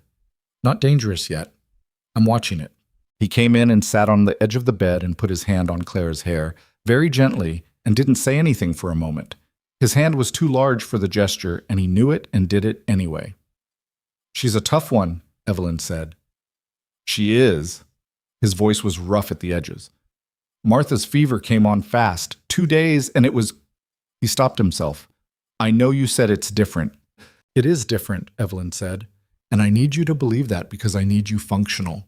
The children need their father present, not... She paused, choosing the word. Not gone into the fear. He looked at her. The look was slightly raw, a man being seen in a way he hadn't prepared for. I don't know how to... He stopped again. When Martha got sick, I didn't know what to do. I stood at the door and I felt completely... The word he didn't say sat in the room between them. I know, she said. You weren't here then. No, she said. But I'm here now. He held her gaze for a long moment, and something in him, the rigid, carefully maintained containment of a man who had learned to hold himself very still to avoid coming apart, shifted slightly. Not broke, just shifted. I'll stay up with her tonight, Evelyn said. You sleep. You need to be out with Tom tomorrow, so, the fence. I can't sleep while she... Gideon. She said his name with a quiet authority that was not unkind. I will wake you immediately if anything changes. That is a promise. But you being awake in the hall watching the door doesn't help her, and it doesn't help you. He stood up from the bed. He looked like a man making a decision against his own instincts, which was perhaps the hardest kind of decision to make. You'll wake me, he said. The moment anything changes, she said. He went out, and she heard his footsteps stop in the hall for a moment, just standing there, and then continue to his room. The night was long. Clara's fever climbed toward midnight, and Evelyn worked steadily, replacing the cloths, getting more willow bark tea into her in small amounts when she was conscious enough to drink, keeping the room warm but not overwarm, watching the pattern of her breathing with the focused attention of someone who had decided this was the thing she was doing and she was going to do it well. At 1 a.m, Clara woke up and was disoriented for a moment and said her mother's name. Evelyn was already at the bedside. Clara, she said. It's Evelyn. You're at home. You're in your bed. Clara blinked. The confusion passed. I know, she said, and her voice was steadier than Evelyn expected. I know it's you. I was dreaming. About your mother? Yes. She was quiet for a moment. She was in the kitchen. She was making the Thursday biscuits. Caleb's been making those, Evelyn said, changing the cloth. He makes them wrong, Clara said, with a flash of her normal edge that was actually reassuring. He puts too much salt. He's learning. Mama put a little sugar in them. He doesn't know that. Evelyn said nothing for a moment. Then, I could show him, if you want to tell me how much. Clara looked at her in the dim light of the lamp. Her face was flushed and her eyes were still too bright, but something in her expression was different from the guarded assessment of the past 5 weeks. Something more open in the way that illness sometimes makes people, the way it strips certain defenses that the body doesn't have the energy to maintain. A small pinch, Clara said, not enough to taste, just enough so they're not dry. I'll remember that, Evelyn said. Clara settled back against the pillow. You didn't sleep, she said. No. Were you worried? Yes, Evelyn said. No hesitation, no softening. Clara seemed to absorb this. Papa's more worried than you are, she said. Your papa has more history with worry than I do, Evelyn said. His worry is larger. Because of Mama. Yes. Clara turned the cloth on her forehead to the cooler side herself. A small, deliberate, self-sufficient gesture. She'd have liked you, she said. I think. Evelyn was still for just a moment. That's a generous thing to say. I'm not being generous, Clara said, with the directness that was the most herself thing about her. I'm just saying what I think. She closed her eyes. Stay close. I'm right here, Evelyn said. The fever broke in the early hours of Friday morning, not with any drama, not with any sudden shift that announced itself. Just gradually, in the way these things go when they go well, the heat in Clara's skin eased and her breathing deepened and evened out. And by the time pale gray light was coming through the two windows of the hallway, Evelyn could feel, with the back of her hand, that the worst was over. She sat back in her chair and breathed. She was tired in the specific, hollowed-out way that comes after sustained vigilance. A tiredness that wasn't exactly bad, that had something earned in it, but that went right to the bone. Her neck ached from the chair. Her eyes were dry. She'd drunk 3 cups of cold tea without tasting them somewhere around 2 in the morning. She heard the footsteps in the hall before the door opened. Gideon stood in the doorway in his shirt and braces, his hair pushed to one side from the pillow, looking at Clara with the alert, braced expression of a man who has spent all night preparing himself for news and hasn't received it yet. She's better, Evelyn said. Fever broke an hour ago. He stepped into the room and stood at the bedside and looked at his daughter sleeping. Really sleeping now, the deep, recovery sleep that was its own kind of relief to watch. His face did something that he clearly hadn't intended to let her see, a full, unguarded passing of emotion across it. Relief and exhaustion, and something older underneath both of those. Something that had to do with 2 years of holding himself together and the specific difficulty of still being the one standing. He sat down on the edge of the bed and put his elbows on his knees and his face in his hands and stayed like that for a moment. Evelyn did not look away. She let him have it. When he straightened up, his face was composed again, though the composure was more visible than it usually was. You could see the effort of it now, which meant something about what it had covered. He looked at Evelyn. You stayed all night, he said. I said I would. You look... He stopped himself, apparently deciding not to finish the sentence. Awful, probably, she said. Something crossed his face that was adjacent to a smile. I was going to say tired. Same thing. She pushed herself up from the chair with a creaking protest from muscles that had been still too long. She's going to need broth when she wakes up. I'll make it before I sleep. She started toward the door. Evelyn. She turned. He was still sitting on the edge of his daughter's bed, in the early morning gray, looking at her with an expression she hadn't seen from him before. Unmediated, unguarded, in the way people are before they've had time to put their usual defenses back on. Thank you, he said. It was 2 words. He said them plainly, without any of the elaboration that would have made them smaller. You're welcome, she said, and meant it. Pas. Caleb was in the kitchen when she came downstairs, already at the stove with the purposeful expression of a boy who has woken early because he was worried and is dealing with the worry by being useful. He had a pot of something going and was stirring it with total concentration. He looked up when she came in. Is she okay? She's okay, Evelyn said. Fever broke. He let out a breath that was far too large for a 9-year-old's body, a breath that had clearly been held for some time. He turned back to the pot and stirred it again. I made oatmeal, he said. I didn't know what else to do. That's exactly the right thing, she said. He nodded, still stirring. Then, without turning around, Were you scared? She sat down at the table. Yes, she said, but being scared and being useful are not incompatible. He thought about this. Okay, he said.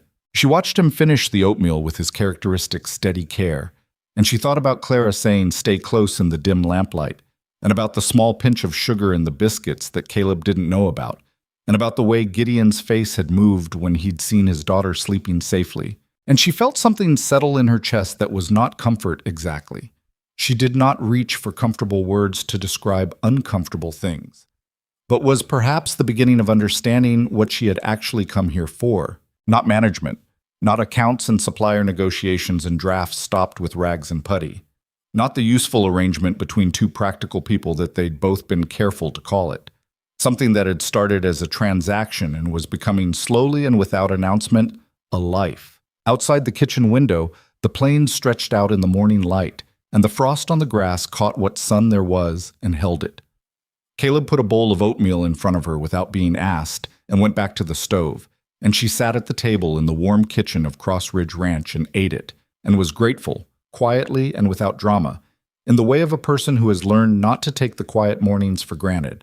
Clara recovered in the way children recover when they are fundamentally healthy and have been properly cared for, quickly, and with a thoroughness that made the severity of the preceding days feel almost like something imagined. By Saturday, she was sitting up. By Sunday, she was at the kitchen table complaining that the oatmeal was too thick, which Caleb took as a personal affront and Evelyn took as a reliable indicator that the worst was genuinely behind them. Gideon said almost nothing about the night Evelyn had kept watch. He was not a man who returned to things once they'd been addressed, and she understood this and did not push on it. But something had shifted in the way he moved around the house, the way he spoke to her. A small but legible change, like a door that had been stuck and was now opening with less resistance. He still wasn't easy. He still went quiet when he had something significant to process, still held himself with the careful self-containment of a man who had learned that letting things out tended to make them harder to put back.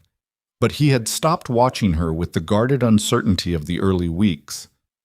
Whatever remaining question he'd been carrying about whether she belonged at Cross Ridge, the fever had answered it in a way that no amount of account-keeping or supplier negotiation could have. Ruth Holt came by on the Tuesday after Clara's recovery and sat at the kitchen table and drank her coffee and listened to the account of the fever with the focused, practical attention of a woman who had raised 4 children of her own and knew exactly what sustained vigilance through a bad night cost a person. When Evelyn finished, Ruth set her cup down and was quiet for a moment. "You stayed up the whole night," she said. It was not a question. "Yes." Ruth looked at her with an expression that was different from the assessing look of their first meeting. Simpler. More direct. "I'll say what I should have said 3 weeks ago," she said. "You're good for this family." Evelyn did not perform modesty because Ruth was not a woman who respected performed modesty. "I'm trying to be useful," she said. "There's useful and there's what you did Thursday night," Ruth said. "Those aren't the same category." She picked up her cup again. "Boyd wants to know if Gideon needs help with the north fence. He's got a slow week." "That would be welcome," Evelyn said. "Tell him Tuesday, if the weather holds." Ruth nodded and finished her coffee and left. And Evelyn stood at the kitchen window and watched the wagon go back up the road toward the Holt Ranch, and felt something that she recognized cautiously as the beginning of belonging.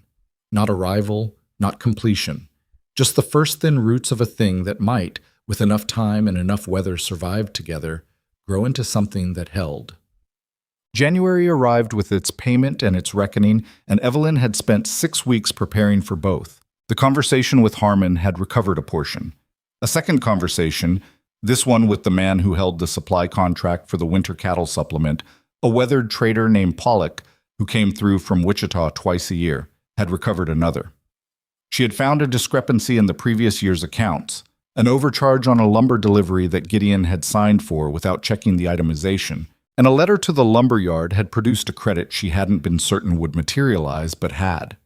She had reorganized the household expenditures with a thoroughness that had initially surprised Gideon and eventually simply become normal, the way Evelyn did things, which was with the same systematic attention she brought to everything, without drama and without waiting to be asked. The January payment was still large.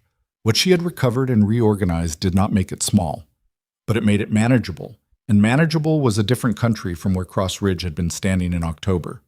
She sat across from Gideon at the kitchen table on the 2nd of January with the ledger between them and laid out the numbers plainly, the way she always laid out numbers, without softening and without alarm, just as information that needed to be acted on. Gideon looked at the bottom figure for a long time. "We're short," he said. "By $112, she said. "Yes." He sat back in his chair. The lamp between them threw its familiar circle of light, and outside the kitchen window the January plains were dark and cold and absolute. "I can go to the bank," he said. "Take a short loan against the spring cattle income." "That's one option," she said. "There's another." He looked at her. Boyd Holt mentioned to Ruth that he's been looking to expand his herd for spring. He's looking for good breeding stock. She had been carrying this piece of information for 4 days, turning it over, making sure it was right before she said it. "You've got 3 breeding cows on the north pasture that aren't carrying their weight in terms of production. You've told me so yourself. If you sold them to Holt at a fair price, you'd cover the gap and clear a problem from the north herd at the same time." Ochki. Gideon looked at the ledger. "Those are Cross Ridge cattle," he said. "They are," she said, "and the ranch is better served by selling 3 animals that aren't producing than by taking on debt that costs interest against a spring income that isn't guaranteed." She kept her voice even. "I'm not telling you what to do. I'm telling you what I see in the numbers."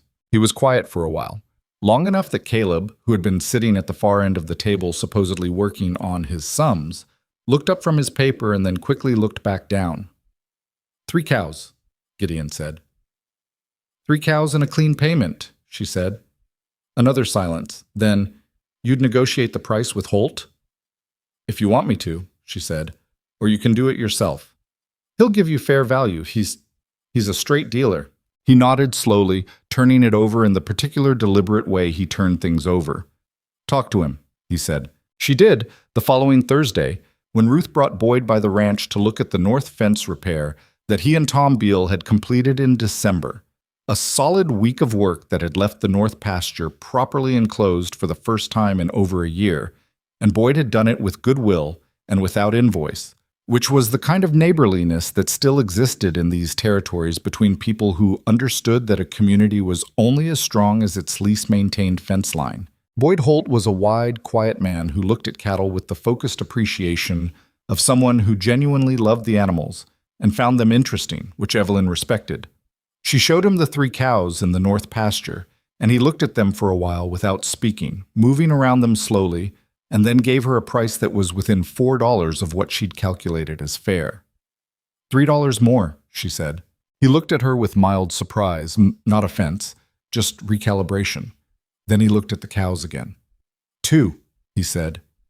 Done, she said, and they shook hands in the cold pasture with the January wind cutting across the flattened grass, and she walked back to the house knowing that the January payment was covered and that Cross Ridge Ranch had made it through its first winter, with her in it without going under. She did not feel triumphant about this.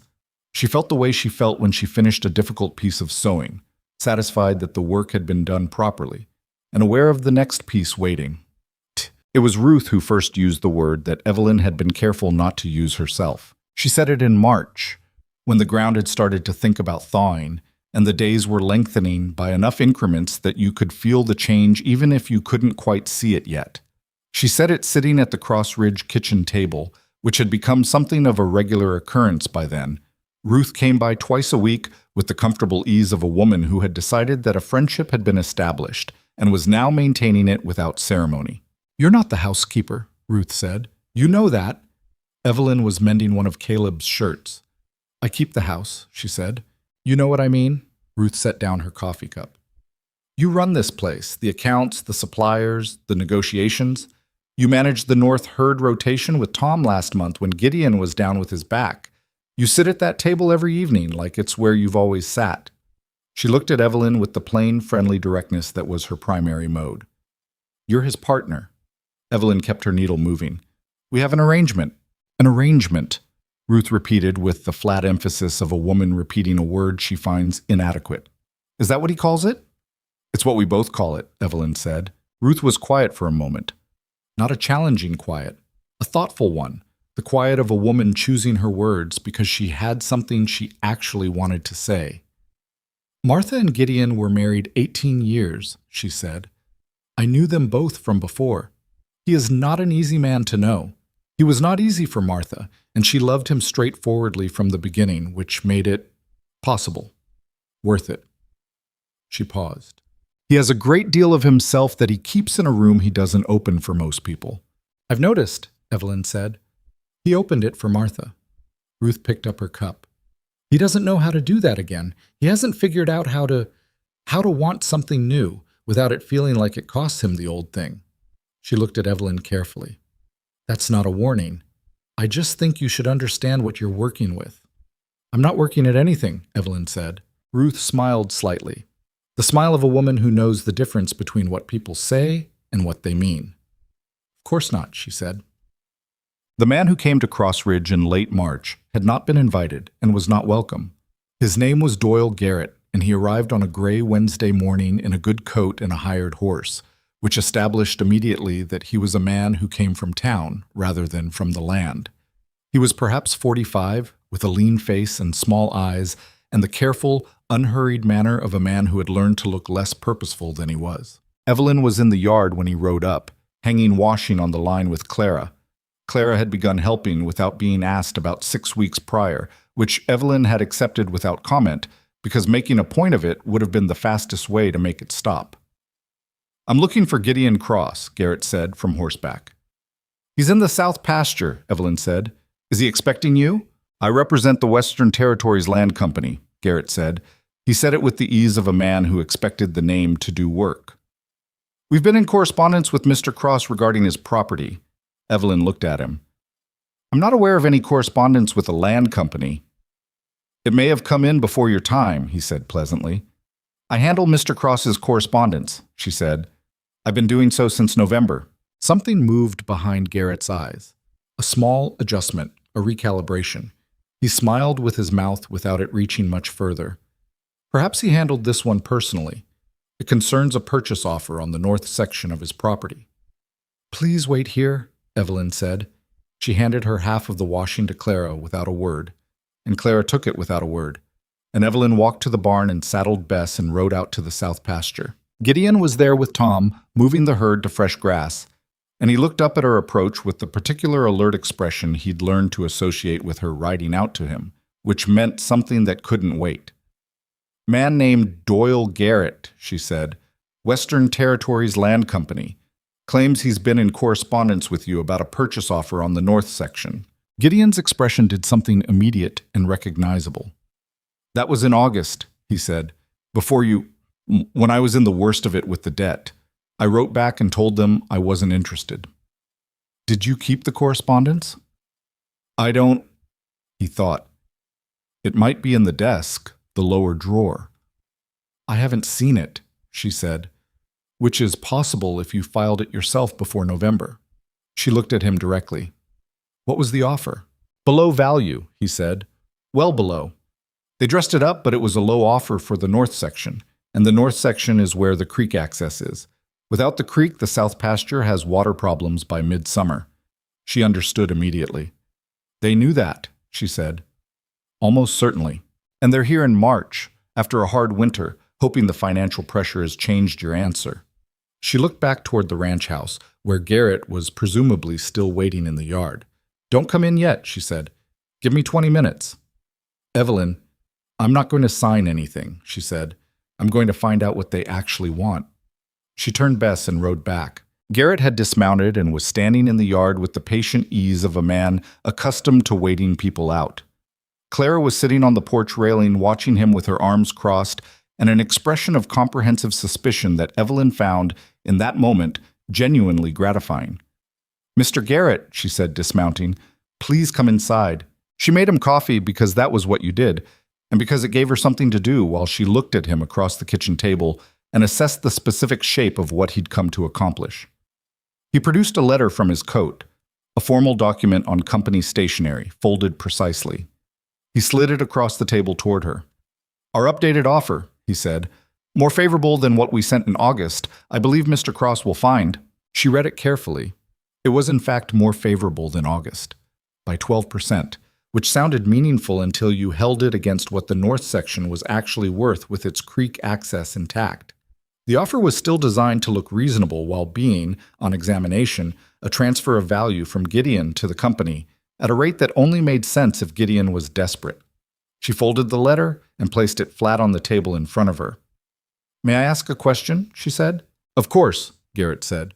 What does the Western Territories Land Company intend to do with the north section if they acquire it? He smiled. Development, settlement. The company invests in frontier territories. Specifically, she said, because creek access on a section that size in this location is valuable beyond settlement. It's valuable for any operation that needs reliable water on the North Plain. She looked at him without warmth or hostility, just with directness. There's a cattle company operating 60 miles northwest of here that's been expanding south. I'd be interested to know whether your company has a relationship with them. The smile stayed on Garrett's face, but the quality of it changed slightly. Our business relationships are confidential, he said. I'm sure they are, she said. I'm also sure that you're here in March because you know that the January payment has come and gone, and you're hoping the winter left this ranch weakened enough to reconsider. She placed her hands flat on the table on either side of the letter. It didn't. Cross Ridge made its January payment, and the north fence is repaired and the herd rotation is working. This ranch is in better shape than it was 6 months ago. Garrett looked at her for a moment. The easy manner was still there, but it had acquired a careful quality. You're very informed about the ranch's finances, he said. I am, she said, because I manage them. And you are… He left it open, an invitation to define herself. I am the person you're negotiating with, she said, and the answer is the same as August. Cross Ridge is not selling the north section. He looked at the letter still sitting on the table between them. Perhaps Mr. Cross would like to… Mr. Cross's position is the same as mine, she said, which is the same as his position in August, when he told you no in writing. She stood up. Thank you for coming out. I'll tell him you called. Garrett took the letter back without urgency, folding it carefully. The way a man folds a card he intends to play again later. He stood and put on his hat and went to the door and turned. The offer won't stay at this number indefinitely, he said. I don't expect it will, she said. He left. She stood at the kitchen window and watched him ride back up the road toward town and did not move until he was out of sight. Clara appeared beside her. Who was he really? She said. A man who thought this ranch was struggling enough to take a bad deal, Evelyn said. Is it? Struggling? Less than it was, Evelyn said, and less than he thought. Clara was quiet for a moment, looking out at the road. You made him leave, she said. It was not a question. I told him the truth and let him draw his own conclusions, Evelyn said. Claire considered this, filing it somewhere. Good, she said.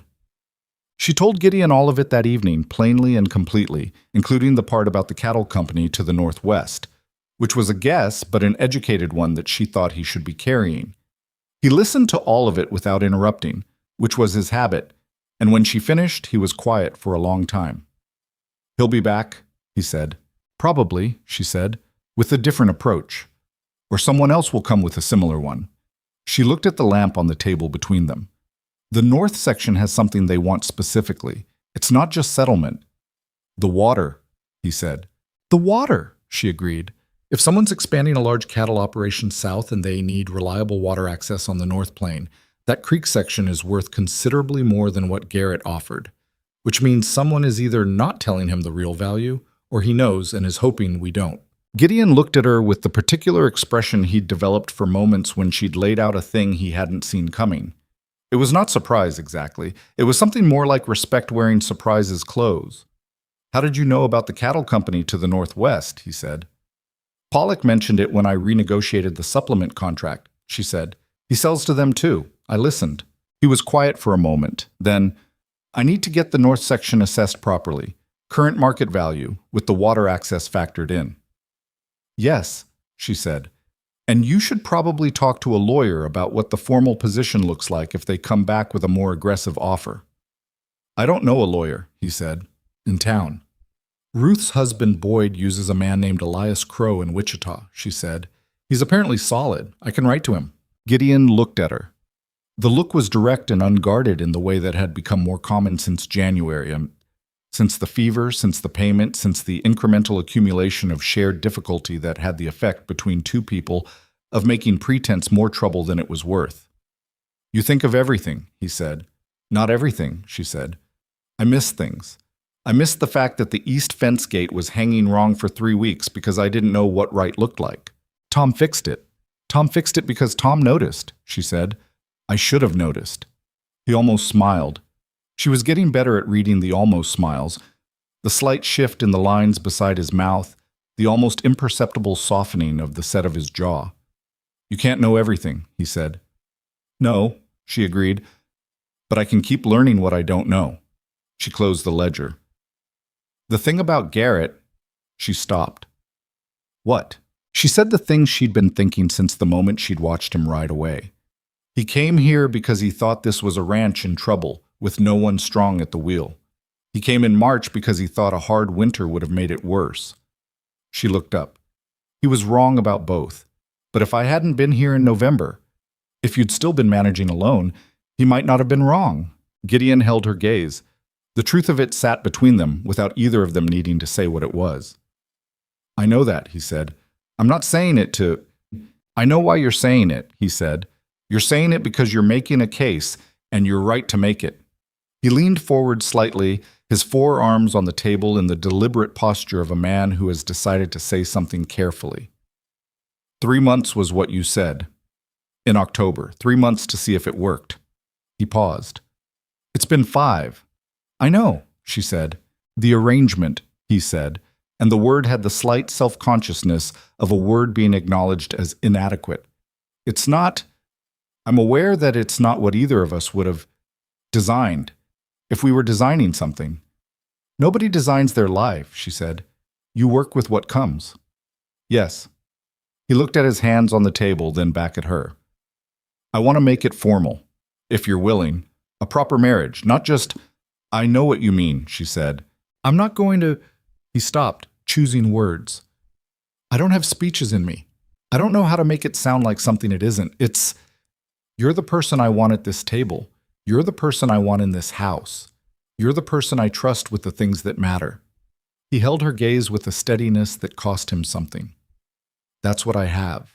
She looked at him for a long moment, at this difficult, careful, weathered man with his enormous hands and his almost smiles and his habit of going quiet when things meant the most to him, who had fumbled her arrival and made her walk down a dusty street with nowhere to go, and had then, incrementally and without ceremony, become someone she understood in the specific way you understand the people you live alongside through hard seasons. Yes, she said. He nodded once, with the same simplicity he'd used in August on that dusty street when he'd withdrawn his offer.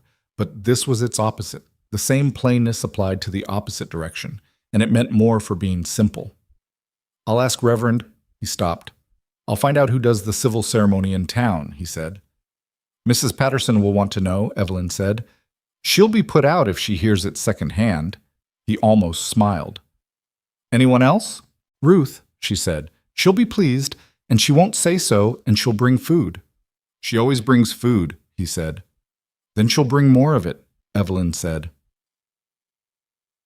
Tuolchin.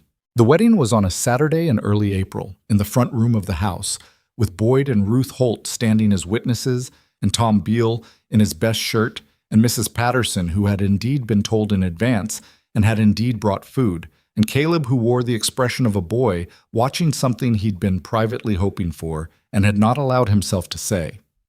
Clara stood beside her brother in a dress that Evelyn had made for her from a bolt of blue wool that Clara had chosen herself, and she watched the civil proceeding with the composed seriousness of a child who has decided to receive this with dignity. When it was done and the modest celebration was occupying the kitchen, Clara appeared at Evelyn's elbow. I'm not calling you mother, she said. Quietly, for Clara's ears only, which Evelyn understood was its own form of consideration. I'm not asking you to, Evelyn said. Clara looked at her. Something in the look was careful and honest and slightly young, in a way she didn't often allow. But I don't want to call you Miss Harper anymore either, she said. You haven't been calling me anything, Evelyn said. I know. A pause. I've been working up to it. Evelyn waited. Evelyn, Clara said, testing it, feeling the weight of it. That's my name, Evelyn said. Clara nodded once, satisfied with something only she could fully articulate, and turned back toward the kitchen where Mrs. Patterson was cutting cake, and Caleb was positioned strategically close to the largest slice. Gideon appeared beside her a moment later and stood where Clara had stood. He had a cup of coffee. He didn't say anything immediately, just looked out at the room. at Tom laughing at something Boyd said, at Ruth arranging food with unnecessary precision, at his son positioning himself near the cake, at his daughter crossing the room with her characteristic directness towards something she'd decided she wanted.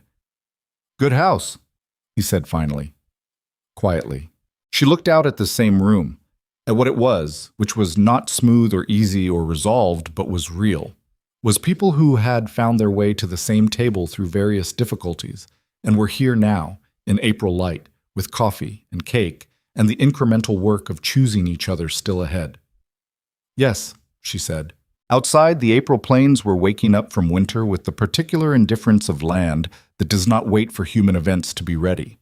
The grass was coming in thin and green along the creek bank, and somewhere in the north pasture the cattle that belonged to this ranch were grazing on rotation, as they should be. The fence held. The accounts balanced. The house was warm. It was not a perfect life. It was the kind of life where the gate hung wrong for 3 weeks, and the biscuits were too salty, and the man you'd married still sometimes went somewhere unreachable in his own mind when the grief came on him, and you had to learn to be patient with that, to not take it personally, to let him come back on his own terms. It was the kind of life where a child's trust came in increments so small they were almost invisible, and where you had to keep showing up the same way every day and let time do the work you couldn't rush. It was the kind of life that was worth keeping. She drank her coffee and stood in the front room of Cross Ridge Ranch on the first day of being married to Gideon Cross, and she let herself have the simple, unperformed satisfaction of knowing she was exactly where she was supposed to be. Not because it had been given to her, but because she had built it, carefully and without anyone's permission, from nothing but her own stubborn, practical, undeceived self. The letter from Elias Crow arrived on a Tuesday in May, 3 weeks after Evelyn had written to him. It was thorough, which she appreciated, and direct, which she appreciated more. He had looked into the Western Territories Land Company at her request, and had found what she'd suspected but needed confirmed. The company was operating as an acquisition front for a larger cattle operation based out of Colorado, a concern called the Meridian Cattle Syndicate that had been buying up water-adjacent land across 3 territories for the past 4 years. Their method was consistent: approach during winter or drought, offer below value, rely on financial pressure to do what persuasion couldn't. They had acquired 11 properties in 18 months.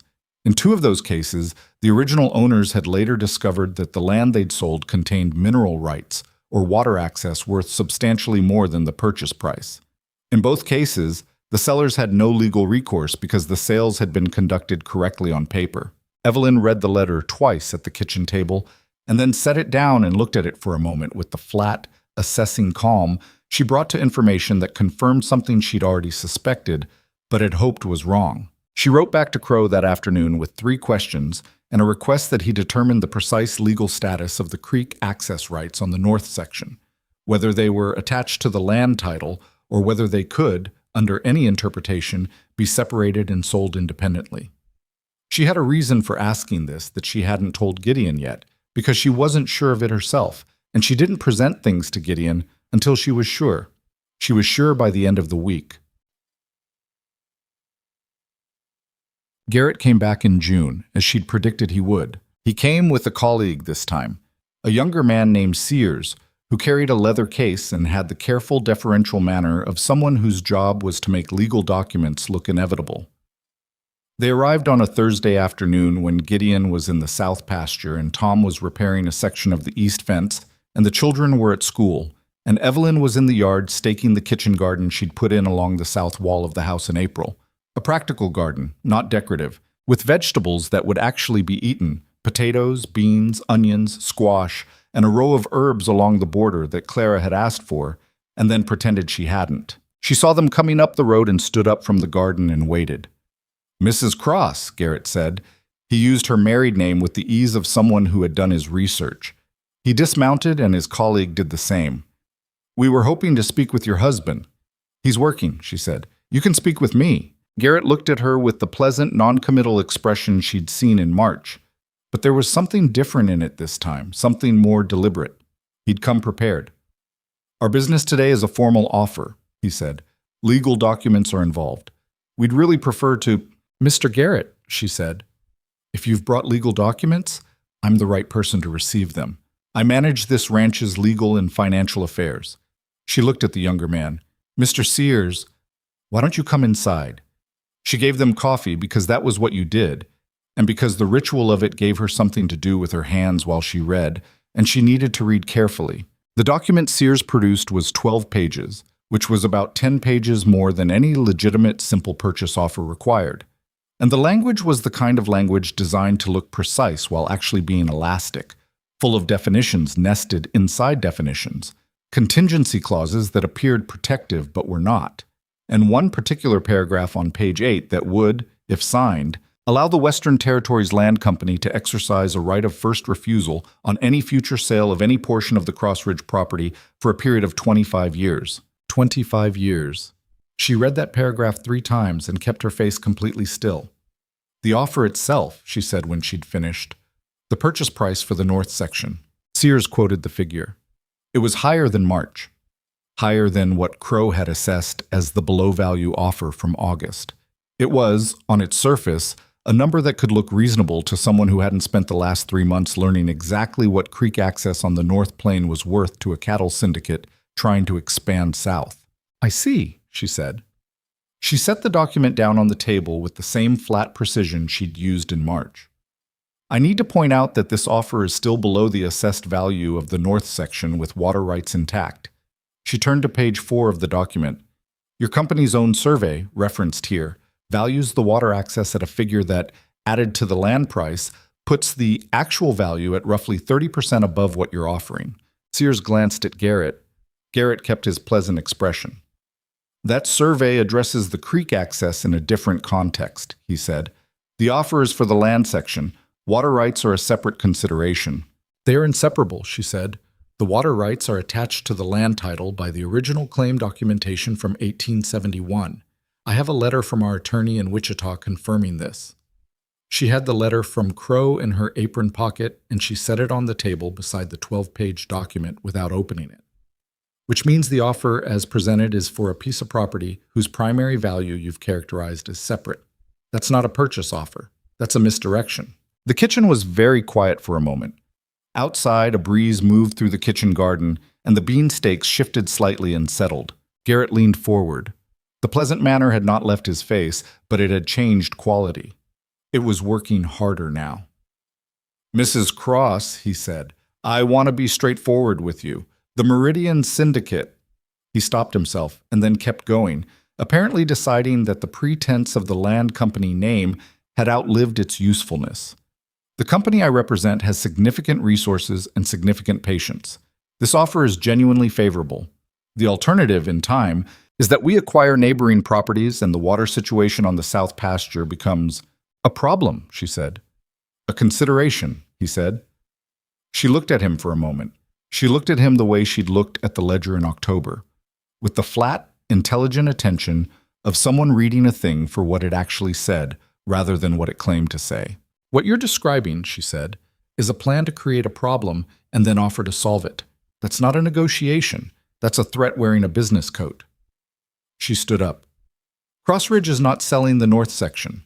Not at this price, not under these terms, and not with a 25-year right of first refusal buried on page 8 of a document you hoped we wouldn't read carefully. She picked up the 12 pages and held them out to Sears. Take your document. You're welcome to make a fair offer, which means full value, water rights included, no contingency clauses. And if you do that, we'll consider it like adults. But this version goes home with you. Sears took the document. He looked slightly pale. Garrett looked at her for a long moment with an expression that had finally dropped the pleasant mask entirely, and what was underneath it was not quite hostility, it was something more like genuine surprise. The expression of a man who had walked into a situation he'd assessed incorrectly and was recalibrating in real time. You've been well prepared, he said. It came out almost as a compliment. I read carefully, she said. It's not complicated. They left. She stood at the kitchen window again and watched them go up the road. And this time she felt something different from March. Not just relief, not just the satisfaction of a problem handled, but something with more weight to it.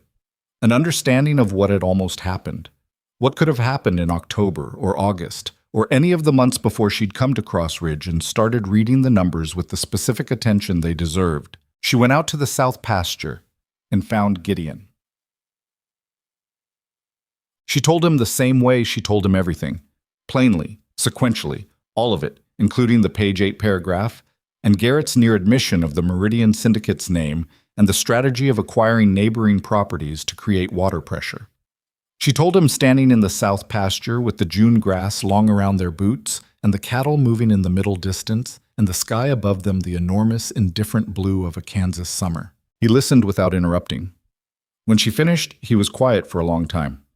Page 8, he said. 25 years, she said. He took his hat off and held it at his side and looked out across the pasture. The gesture was one she knew by now. The hat came off when he was dealing with something significant, when the situation called for more of him than he'd had ready. If I'd signed that in August, he said. You didn't, she said. I almost did, he said. In August, I was close to... He stopped. I was carrying a lot and not managing it well, and they came in August because they knew that. They timed it. Yes, she said, and they came back now because they thought the winter would have finished what August started, she said. It didn't. He turned to look at her. The sun was behind her, and he was looking at her straight on. This man she had married in April, in a front room with Ruth's food and Mrs. Patterson's approval and his daughter testing her name like a new word. And he looked at her with the full, unguarded weight of someone who has understood the shape of a thing and is not pretending otherwise. No, he said. It didn't. She held his gaze.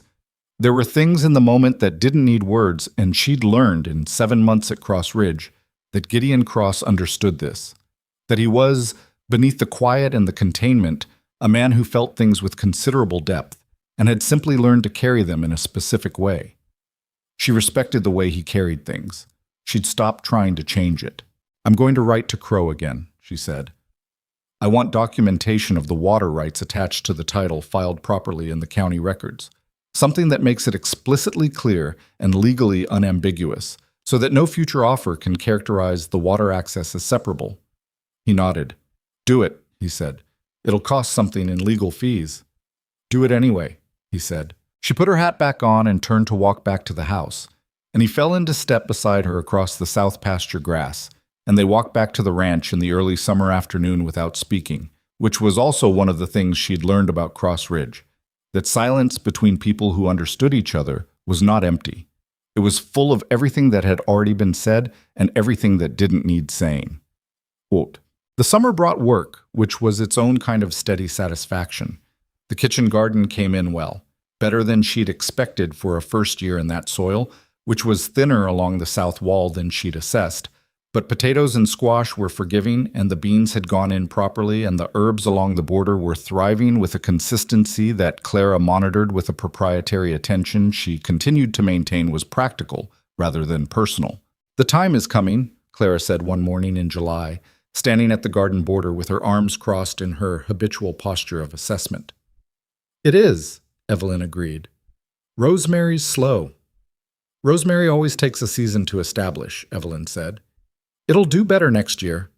Clara crouched down and looked at the rosemary with the specific frown of someone who found slowness personally inconvenient. I want to try it in the bread, she said. We can try the time first, Evelyn said. Let me show you which quantity. She had been teaching Clara to cook, not in the systematic way of instruction, but in the way things actually got learned, standing beside each other in the kitchen with the actual work in front of them, doing it wrong sometimes and working out why and doing it less wrong the next time. Clara learned fast and was competitive about it, which was a useful trait in a cook. She did not like being bad at things. She was occasionally impatient with the processes that required waiting, the bread that needed to rise, the beans that needed soaking, the slow stock that needed hours on the stove. But she was thorough when she committed, and she had in June successfully made the Thursday biscuits with the small pinch of sugar that had been the missing element since October. Caleb had eaten 2 and then looked at them with honest assessment. They're better, he said. Clara had received this with composure.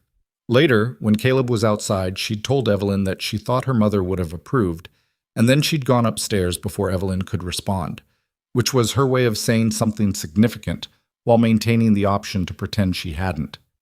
Evelyn let her have it. That was also one of the things you learned. Quiet. The letter from Crow in August confirmed that the water rights documentation had been filed correctly with the county, attached to the Cross Ridge land title, in terms that were, in his words, unambiguous and litigation-resistant. He had also, at Evelyn's earlier request, researched the current status of the Meridian Syndicate's expansion in the territory and had found that 2 of their recent acquisition attempts had fallen through. One, because the landowner had obtained independent legal counsel, and one because a local newspaper in a neighboring county had run a story on the syndicate's acquisition methods that had made several potential sellers considerably more cautious. She showed the letter to Gideon, who read it and set it down with the deliberate satisfaction of a man who has been waiting for a thing to be finished and has watched it finish. "That's it then," he said. "For now," she said. "They may try again in a few years when they think we've forgotten." "Will we have forgotten?" She looked at him. "No." He almost smiled. The almost smiles were fuller now than they'd been in October. She could actually read them, could see the warmth in them. 7 months of living alongside someone in the specific difficulty of a real life had that effect. You stopped seeing the surface and started seeing the person under it. "I want to show you something," he said.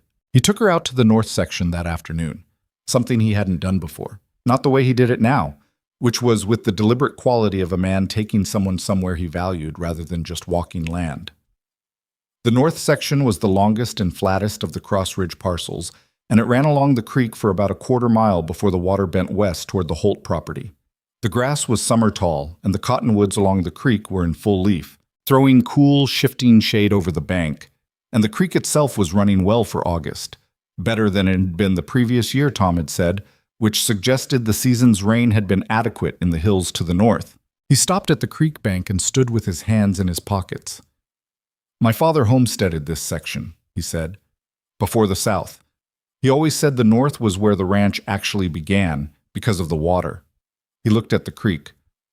"I've been stupid about it, not paying enough attention to what it was worth, not protecting it the way I should have."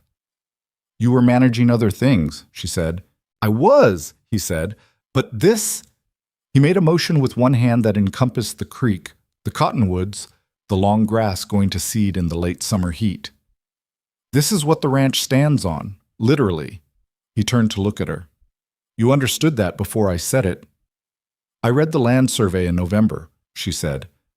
"The water access was the first thing I looked at." "Of course it was," he said, and there was something in his voice that was not quite amusement and not quite wonder, but was adjacent to both. He looked back at the creek. "Martha loved this spot," he said. "She used to bring the children here in summer and let them play in the shallows." He paused. "I haven't been back here since I've been managing the land, but I haven't been back here." Evelyn said nothing. She stood beside him at the creek bank and let the quiet be what it was, which was both a grief and a continuation, both a loss and an ongoing life, in the way that real things are always more than one thing at once.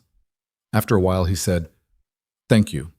For the north section, for the letter to Crow, the documentation, all of it." "You don't have to thank me for that," she said. "It's this ranch as much as yours now." He turned to look at her. The look was full and direct, the look of a man who has stopped keeping things at a careful distance and has chosen, deliberately and without pretense, to let them be close. "Yes," he said, "it is." She took his hand, which she rarely did. She was not by nature demonstrative, and neither was he, and they had built their closeness in other ways, through shared work and honest speech, and the 1,000 small acts of daily life conducted alongside each other. But she took his hand at the creek bank in August, in the shifting shade of the cottonwoods his father had planted, and he held it with the same deliberate care he gave to everything that mattered to him. They stood there for a while. The creek ran over its stones with its indifferent, persistent sound. The cottonwood leaves moved. A hawk went over high and slow and was gone. Tom Farley came to Cross Ridge in September. Not Doyle Garrett, not anyone from the Meridian Syndicate. Tom Farley, the man from the general store in October, the first of the 3 who had delivered his assessment of Evelyn's unsuitability free of charge on the day she arrived in Black Creek. He came on a Saturday afternoon in his own wagon, without apparent business, and Evelyn was in the yard splitting kindling when he rode up, and she looked at him and waited. He got down from the wagon slowly, with the deliberateness of a man who has rehearsed what he's going to say and is now less certain of it than he was in the rehearsal. He held his hat in his hands. "Mrs. Cross," he said. "Mr. Farley," she said. He looked at the yard, the house, the kitchen garden, the evidence of a ranch that was in considerably better shape than the general territory knowledge would have suggested it should be by this point in the season. She watched him take it in. "I came to—" He stopped, started again. "I heard about the land company business and the water rights." He turned his hat in his hands. "Word gets around." "It does," she said. "I wanted to say—" He stopped again. The hat turned. "I said something rude to you in October, in the general store. I said something I had no call to say." She looked at him. He was not a bad man, she had decided months ago, based on what Ruth had said and what she'd gathered from other sources. He was a man who spoke without thinking, and who had learned most of his opinions from the air around him rather than from particular reflection, which was not unusual. He was also standing in her yard with his hat in his hands, a man doing something that was evidently difficult for him, which she was not without respect for. "You said you could see why Mr. Cross had passed on me," she said, "based on looking at me for approximately 30 seconds. He flushed. "Yes, that's what I said." "It was a rude thing to say," she agreed. "It was. And it was wrong," she said. Not with sharpness, just as a fact. "It was," he said again. He looked at her directly for the first time since he'd gotten down from the wagon. "I've been managing my ranch without a partner for 11 years, since my wife left. And the accounts are a mess and the supplier relationships are a mess, and I've been doing things the same way for so long that I didn't notice how wrong they'd gotten." He paused. "I've been watching what you did with Cross Ridge through the winter. The Harmon negotiation got around. The land company business got around. Everything gets around." He shifted his weight. "I was wondering if you might know anyone, any woman who might be looking for a—" "I'm not a matchmaker, Mr. Farley," she said. "No," he said. "I know. I just thought—" "I'll tell you what I think," she said. "I think the problem is not that you don't have the right woman. I think the problem is your accounts, and I think you should hire a bookkeeper before you think about anything else. Someone to come in once a week and put things in order." She looked at him steadily. "And I think you should learn to listen to what people say rather than what you expect them to say. Those two things together would improve your situation considerably." He blinked. He had, she thought, expected either anger or forgiveness, and had received instead practical advice, which was perhaps more useful than either. "That's fair," he said. "There's a woman in Black Creek named Mrs. Patterson," she said. "She does sewing work, but her background is accounting. She kept books for her husband's business for 15 years. Her eyesight is going, and she's been looking for work she can do that doesn't require fine, close vision." She paused. "Go talk to her. Tell her I sent you. Pay her fairly." He nodded slowly, absorbing this. "I will," he said. He left with his hat still in his hands, and she watched him go and thought about October, about standing on the bench on the main street of Black Creek with her carpet bag and her hat box, and the laughter drifting over from the saloon, and about the specific heaviness of being found wanting in public, and about the particular decision she'd made in that moment to stand up and walk anyway. She had not proven herself to Tom Farley. She had simply kept going until the question of his opinion became irrelevant. That was not the same thing, and the difference mattered. Gideon came home in late September with a piece of news that Evelyn had not anticipated. He'd been in town for supplies and had stopped at the post office, and he came through the kitchen door with an envelope in his hand and a look on his face that she'd learned to read as the look of a man who was carrying something he hadn't processed yet. "Harvey Doone," he said. She looked up from the account ledger. "What about him?" He set the envelope on the table. It was a letter from Doone's attorney, which was already unusual. "He's selling," Gideon said. "The Doone Cattle Company. The whole operation. He's moving east. His wife's family. She wants to be closer to them." He sat down and turned the envelope in his hands. "He's selling the house and the stock and the land. All of it." She waited. "His north pasture borders our north section," Gideon said. "A quarter-mile of shared fence line." She understood immediately. "If the Meridian Syndicate buys it, they get creek access anyway," he said, "from the other side." He looked at the envelope. Dune's attorney wrote because apparently Dune himself remembered the business with the land company and thought I should know before it went to general listing. She sat back in her chair. The September light was coming through the kitchen window at the low angle of the season, warm and amber, and already with a hint of the coming cold in it. She thought about the problem the way she thought about all problems. Not as a crisis, but as a configuration, a set of elements that needed to be rearranged. "How much is he asking?" she said. Gideon told her. She was quiet for a moment. "We don't have that," she said. "No," he said, "we don't. But the ranch's value is considerably above what it was in October," she said. "The documented water rights, the improved accounts, the supplier contracts. The ranch is a different financial picture than it was." She was already moving through the numbers in her head. "We could approach the bank for a mortgage against the Dune parcel, secured by the improved value of Cross Ridge." He looked at her. "You think a bank would—" "A year ago, no," she said. "Now, with the documentation and the clean accounts and a year of improved financials." She paused. "Possibly. I'd want to talk to the bank manager, not through an intermediary, myself." "You want to go into the bank and negotiate a mortgage?" "Yes," she said. "Is there a reason I shouldn't?" He looked at her for a moment. Then, with a fullness she didn't see often, a full actual smile. Not the almost smile, but the real version, which appeared rarely enough that she paid attention when it came. "No," he said. "No reason at all. LeChuck." The bank manager's name was Arthur Veen, and he was a careful man who wore his skepticism on the outside where you could see it, which Evelyn found preferable to the kind that hid. She came to his office on a Tuesday with the Cross Ridge accounts for the past year, the Crow letter documenting the water rights, and a summary she had prepared herself of the ranch's financial trajectory, what it had been in October, what it was now, and what the Dune parcel would do for the property's total value and the ranch's access security. Veen read through her materials with the focused attention of a man who understood documents and was genuinely engaged by good ones. He asked 4 questions. She answered 3 of them immediately and took notes on the 4th because it required a piece of information she didn't have with her, which she told him plainly. "I can have that number to you by Friday," she said. He looked at the summary again. "You put this together yourself," he said. "Yes," she said. "Mr. Cross is running the ranch," she said. "This is what I do." He looked at her over the top of the documents. It was not a dismissive look. It was the look of a man updating a picture he'd had in his head. "Friday," he said. "Bring the additional figure and we'll talk terms." She brought the figure on Friday. They talked terms for an hour. She came home with a preliminary agreement that was not everything she'd asked for and was better than she'd expected.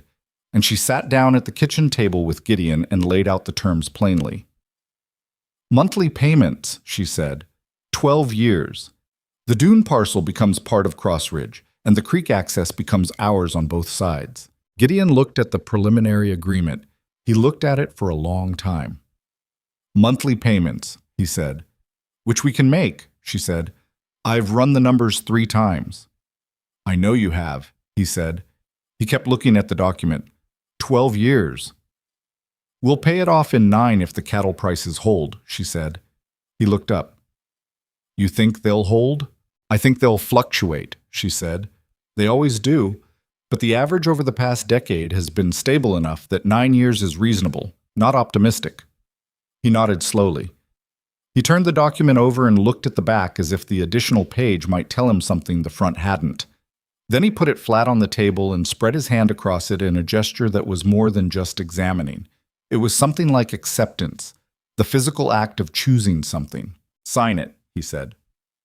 She signed it on Monday and walked out of Veen's office into the September sun and stood on the boardwalk of Black Creek for a moment, on the same street where she'd sat on a bench a year ago with nowhere to go and no one standing for her. The street looked the same. The buildings were the same. The dog by the water trough might have been the same dog. She couldn't tell.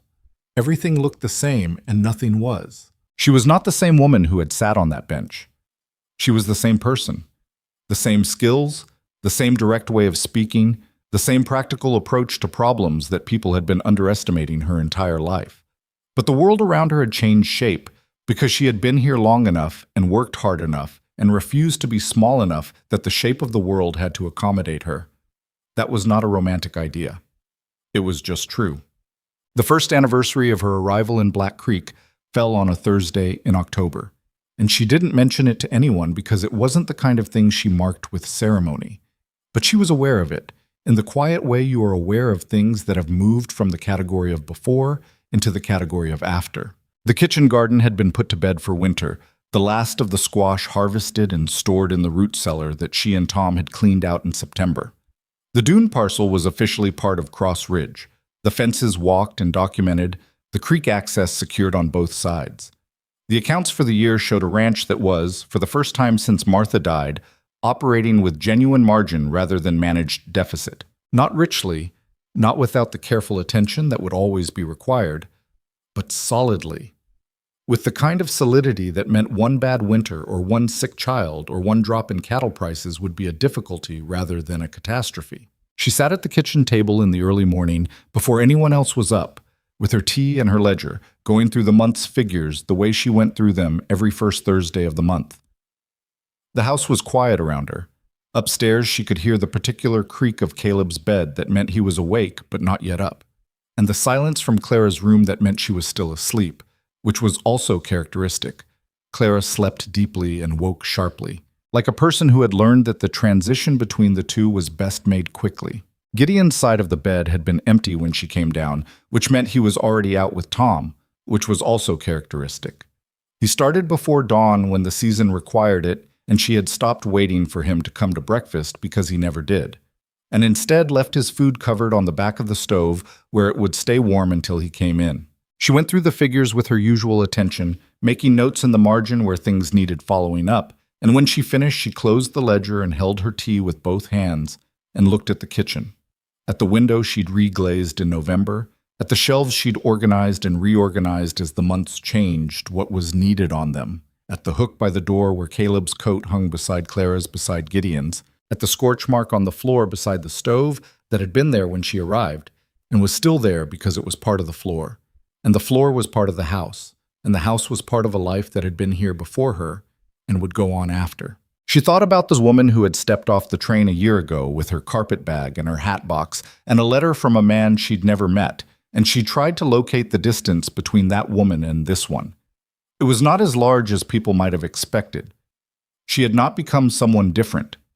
She was the same person she had always been, practical, direct, capable of sustained effort on things that mattered, constitutionally unable to pretend that things were fine when they were not. The same person Tom Farley had dismissed in 30 seconds, that Harvey Dune had found unpresentable, that Walt Briggs had found too complicated. The thing that had changed was not her. The thing that had changed was the ground under her feet. She had found ground that was worth standing on, and she had worked it and maintained it and defended it when it needed defending, and it had, in return, held her. There was a lesson in that, she thought, not a simple one, not the kind that fit neatly into a saying. It was the lesson that your worth is not determined in a 30-second assessment by a man who doesn't know you and is not paying attention. Your worth is not determined by who chooses you or who passes you over. Your worth is demonstrated, slowly and imperfectly, through the quality of what you build and the honesty with which you build it, and the refusal to stop when the building is hard. She had not arrived at Cross Ridge and transformed it through some special gift.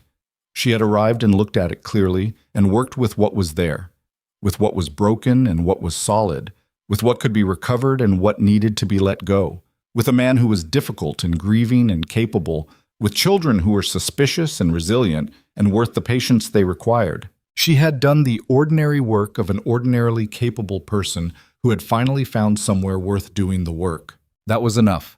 She had found, over this year, that enough was more than she'd been told to expect. Clara came downstairs at 7 and found her at the table and sat down across from her with the morning directness that was Clara's particular quality. No gradual waking, just suddenly fully present, her dark eyes alert and already taking in the world. "The rosemary came back," Clara said. "I know," Evelyn said. "I checked it yesterday." Clara poured herself coffee. She still drank coffee at 8 years old, and Evelyn had given up being concerned about it because Clara was not a person you changed by expressing concern. "I want to plant more of it next year," she said, "along the whole south border." That's a lot of rosemary, Evelyn said. I know what I want, Clara said. You do, Evelyn agreed. Clara drank her coffee and looked at the ledger, closed now on the table between them. Were the numbers good? She said. Better than last month, Evelyn said. Clara nodded, satisfied. She had been tracking the ranch's financial progress in her own way since the winter, not through the ledger, which she'd approached once and found insufficiently dramatic, but through the more immediate evidence of whether there was enough for what the ranch needed. New fence posts when they were needed, a second horse for the spring work, the materials for the dune fence walk. She counted these things with the attention of a child who had understood, earlier than most children understand such things, that the material security of her life was not guaranteed and was worth paying attention to. Caleb came down at 7:30 and ate his breakfast with the systematic focus he brought to food, and then looked at Evelyn across the table with the same direct brown eyes he'd had in the diner on the day she'd agreed to have coffee with his father.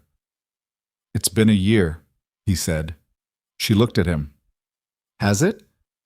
"Since you came," he said. Not asking, stating. He'd clearly been counting. "About that," she said. He considered this. "It's better," he said, with the plain, unembellished certainty of a child making an accurate observation. "Before was not bad, but harder, and now it's better." "Yes," she said. "I think that's right." "Are you going to stay?" he said. She looked at him for a moment, at this boy who had asked her the same question in different forms since the first week, at the diner, in the kitchen while she'd fixed the window, in the barn that first afternoon when he'd handed her tools she didn't need. Always checking, always making sure, because he was old enough to understand that people left and young enough to still need the reassurance. "Yes," she said, "I'm going to stay." He nodded once and finished his breakfast. Gideon came in at noon with the cold of the October morning still on his coat, and she had his food ready on the back of the stove, and he sat down and ate it without ceremony, and she sat across from him with the second cup of tea she'd made herself, and they talked about the north pasture rotation and the state of the new dune fence and a cattle buyer Tom had heard about out of Salina who might be worth contacting in the spring. They talked about these things the way they talked about everything, directly, without unnecessary words, with the specific shorthand of two people who had learned each other's thinking through long proximity. He listened when she said something worth listening to. She listened when he did. They disagreed sometimes with the matter-of-fact friction of two people who both had opinions and didn't treat disagreement as a crisis. They had never been easy together in the way of people for whom things come without effort. They had been honest together, and they had been useful to each other, and they had been present through the hard parts, which was worth more than easy and lasted longer. When he finished, he pushed the plate back and drank his coffee and looked at her across the table. "The dune parcel," he said. "I was thinking we put a small second herd on the north section next spring. Young stock. Let them grow on the creek grass." She thought about it. "We'd need another hired hand for the summer. Tom can't manage both sections in calving season." "I know," he said. "I was thinking about it." "Boyd Holt's son is 16, she said. "Looking for summer work. Ruth mentioned it in August." He almost smiled. "You filed that away." "I file everything away," she said. He looked at her. The October light was coming through the kitchen window, and it was the same window she'd looked through a year ago. The same kitchen table, the same iron stove, and none of it was the same because everything that had happened in it had changed what it contained. He looked at her with the full, settled, unguarded look that she'd come to understand as the version of himself he showed when he'd stopped working to hold something back. "I made a mistake," he said, "in October, last year, on that street." She shook her head slightly. I want to say it once," he said. "That's all. I looked at you on that platform and I decided I knew what I was looking at, and I was wrong. And everything that happened after and everything this house is now started because you didn't get back on the train." He paused. "I need to say that once, out loud." She held his gaze. She thought about the bench, about the laughter from the saloon, about the carpet bag and the hat box and the $31 and some cents and the flat determination to stand up and walk regardless of where she was going. "I almost did," she said. "Get back on the train." "I know," he said. "It would have been the easier thing. I know, he said again. I'm glad you didn't. She looked at him, at this difficult, careful, quietly feeling man who had become, through no particular design, the person she came home to. So am I, she said. Outside, the October plains were the color of old gold, and the sky above them was the deep mineral blue of a season preparing to change. And Cross Ridge Ranch sat on its land with the settled weight of something that had survived what it needed to survive and was still standing. The fence held, the water ran, the accounts balanced. The children were at school and would come home at 4, and Clara would check the rosemary before she came inside, and Caleb would tell them both about something he'd learned that day with the earnest thoroughness he brought to information. None of it was perfect. The gates still hung slightly wrong in wet weather. The January payments would come again, as they always did. There would be hard winters and difficult seasons and moments when the distance between what was needed and what was available would require the kind of hard, unglamorous work that no one celebrates because everyone is too busy doing it. There would be mornings when the grief that Gideon still carried would be present in the room like weather, and evenings when Clara's defenses went back up without warning, and days when the ranch asked more than any of them had to give, and they gave it anyway because that was what the work required. But there would also be Thursday biscuits with a small pinch of sugar. There would be ledgers that told a story of a family that had learned to hold itself together through honest effort. There would be a kitchen table that was the center of a life being built in real time, imperfectly and without pretense, by people who had chosen each other not out of romance, but out of something steadier and rarer, out of recognition and respect, and the willingness to keep showing up. Evelyn Harper had come to Black Creek with a letter and a carpet bag and $31, and the kind of stubborn, practical, unsentimental hope that doesn't announce itself as hope because it's too busy being something else. She had not been chosen. She had chosen. And that, in the end, was the only thing that had ever mattered. The woman everyone rejected had built a life so solid that their rejection had become, in the long perspective of the year, simply the door she'd had to walk through to get to the work. She picked up the ledger and opened it to November. There was always more work to do.